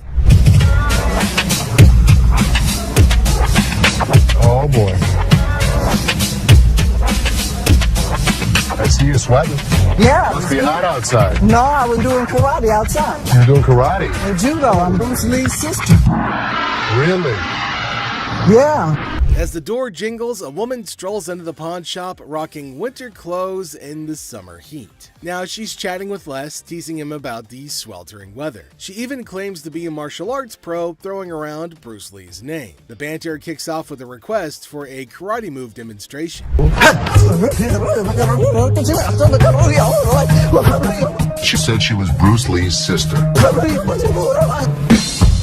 So what you got? The atmosphere takes an unexpected turn when the woman unveils a unique item, a mysterious fox mink. Les, unfamiliar with such creatures, engages in a lighthearted conversation to understand more about this fox mink. The woman, with a hint of mystery, reveals her intention to sell it. A mink fox? I don't know. I'm not into animals. I've heard of fox. I've heard of mink. So fox mink. Did you want to pause? As the conversation unfolds, Les dives into the details of the fox mink, trying to grasp its worth. The woman shares anecdotes about the origins of the item, painting a vivid picture of its history. Les, playing the role of the detective, subtly negotiates and gathers information to figure out the best deal. So, how much did you want for it? $50,000. The encounter concluded with the woman deciding to part ways with her fox mink. Les, using his seasoned charm, finalizes the deal. The quirky tale of the winter-dressed woman and her unique pawned item adds an unexpected twist to the usual pawn shop routine, leaving both parties with a memorable experience. Woman comes in to sell me a high-end bottle of liquor. Ma'am, I'm Is that what you're saying? You have no respect. When you want to take a person when they down, fit the liquor inside the bottle. and anytime you're going to belittle a person. Ma'am, I didn't belittle you. As the door chimes, the woman confidently walks in, clutching an empty liquor bottle. She aims for a bowl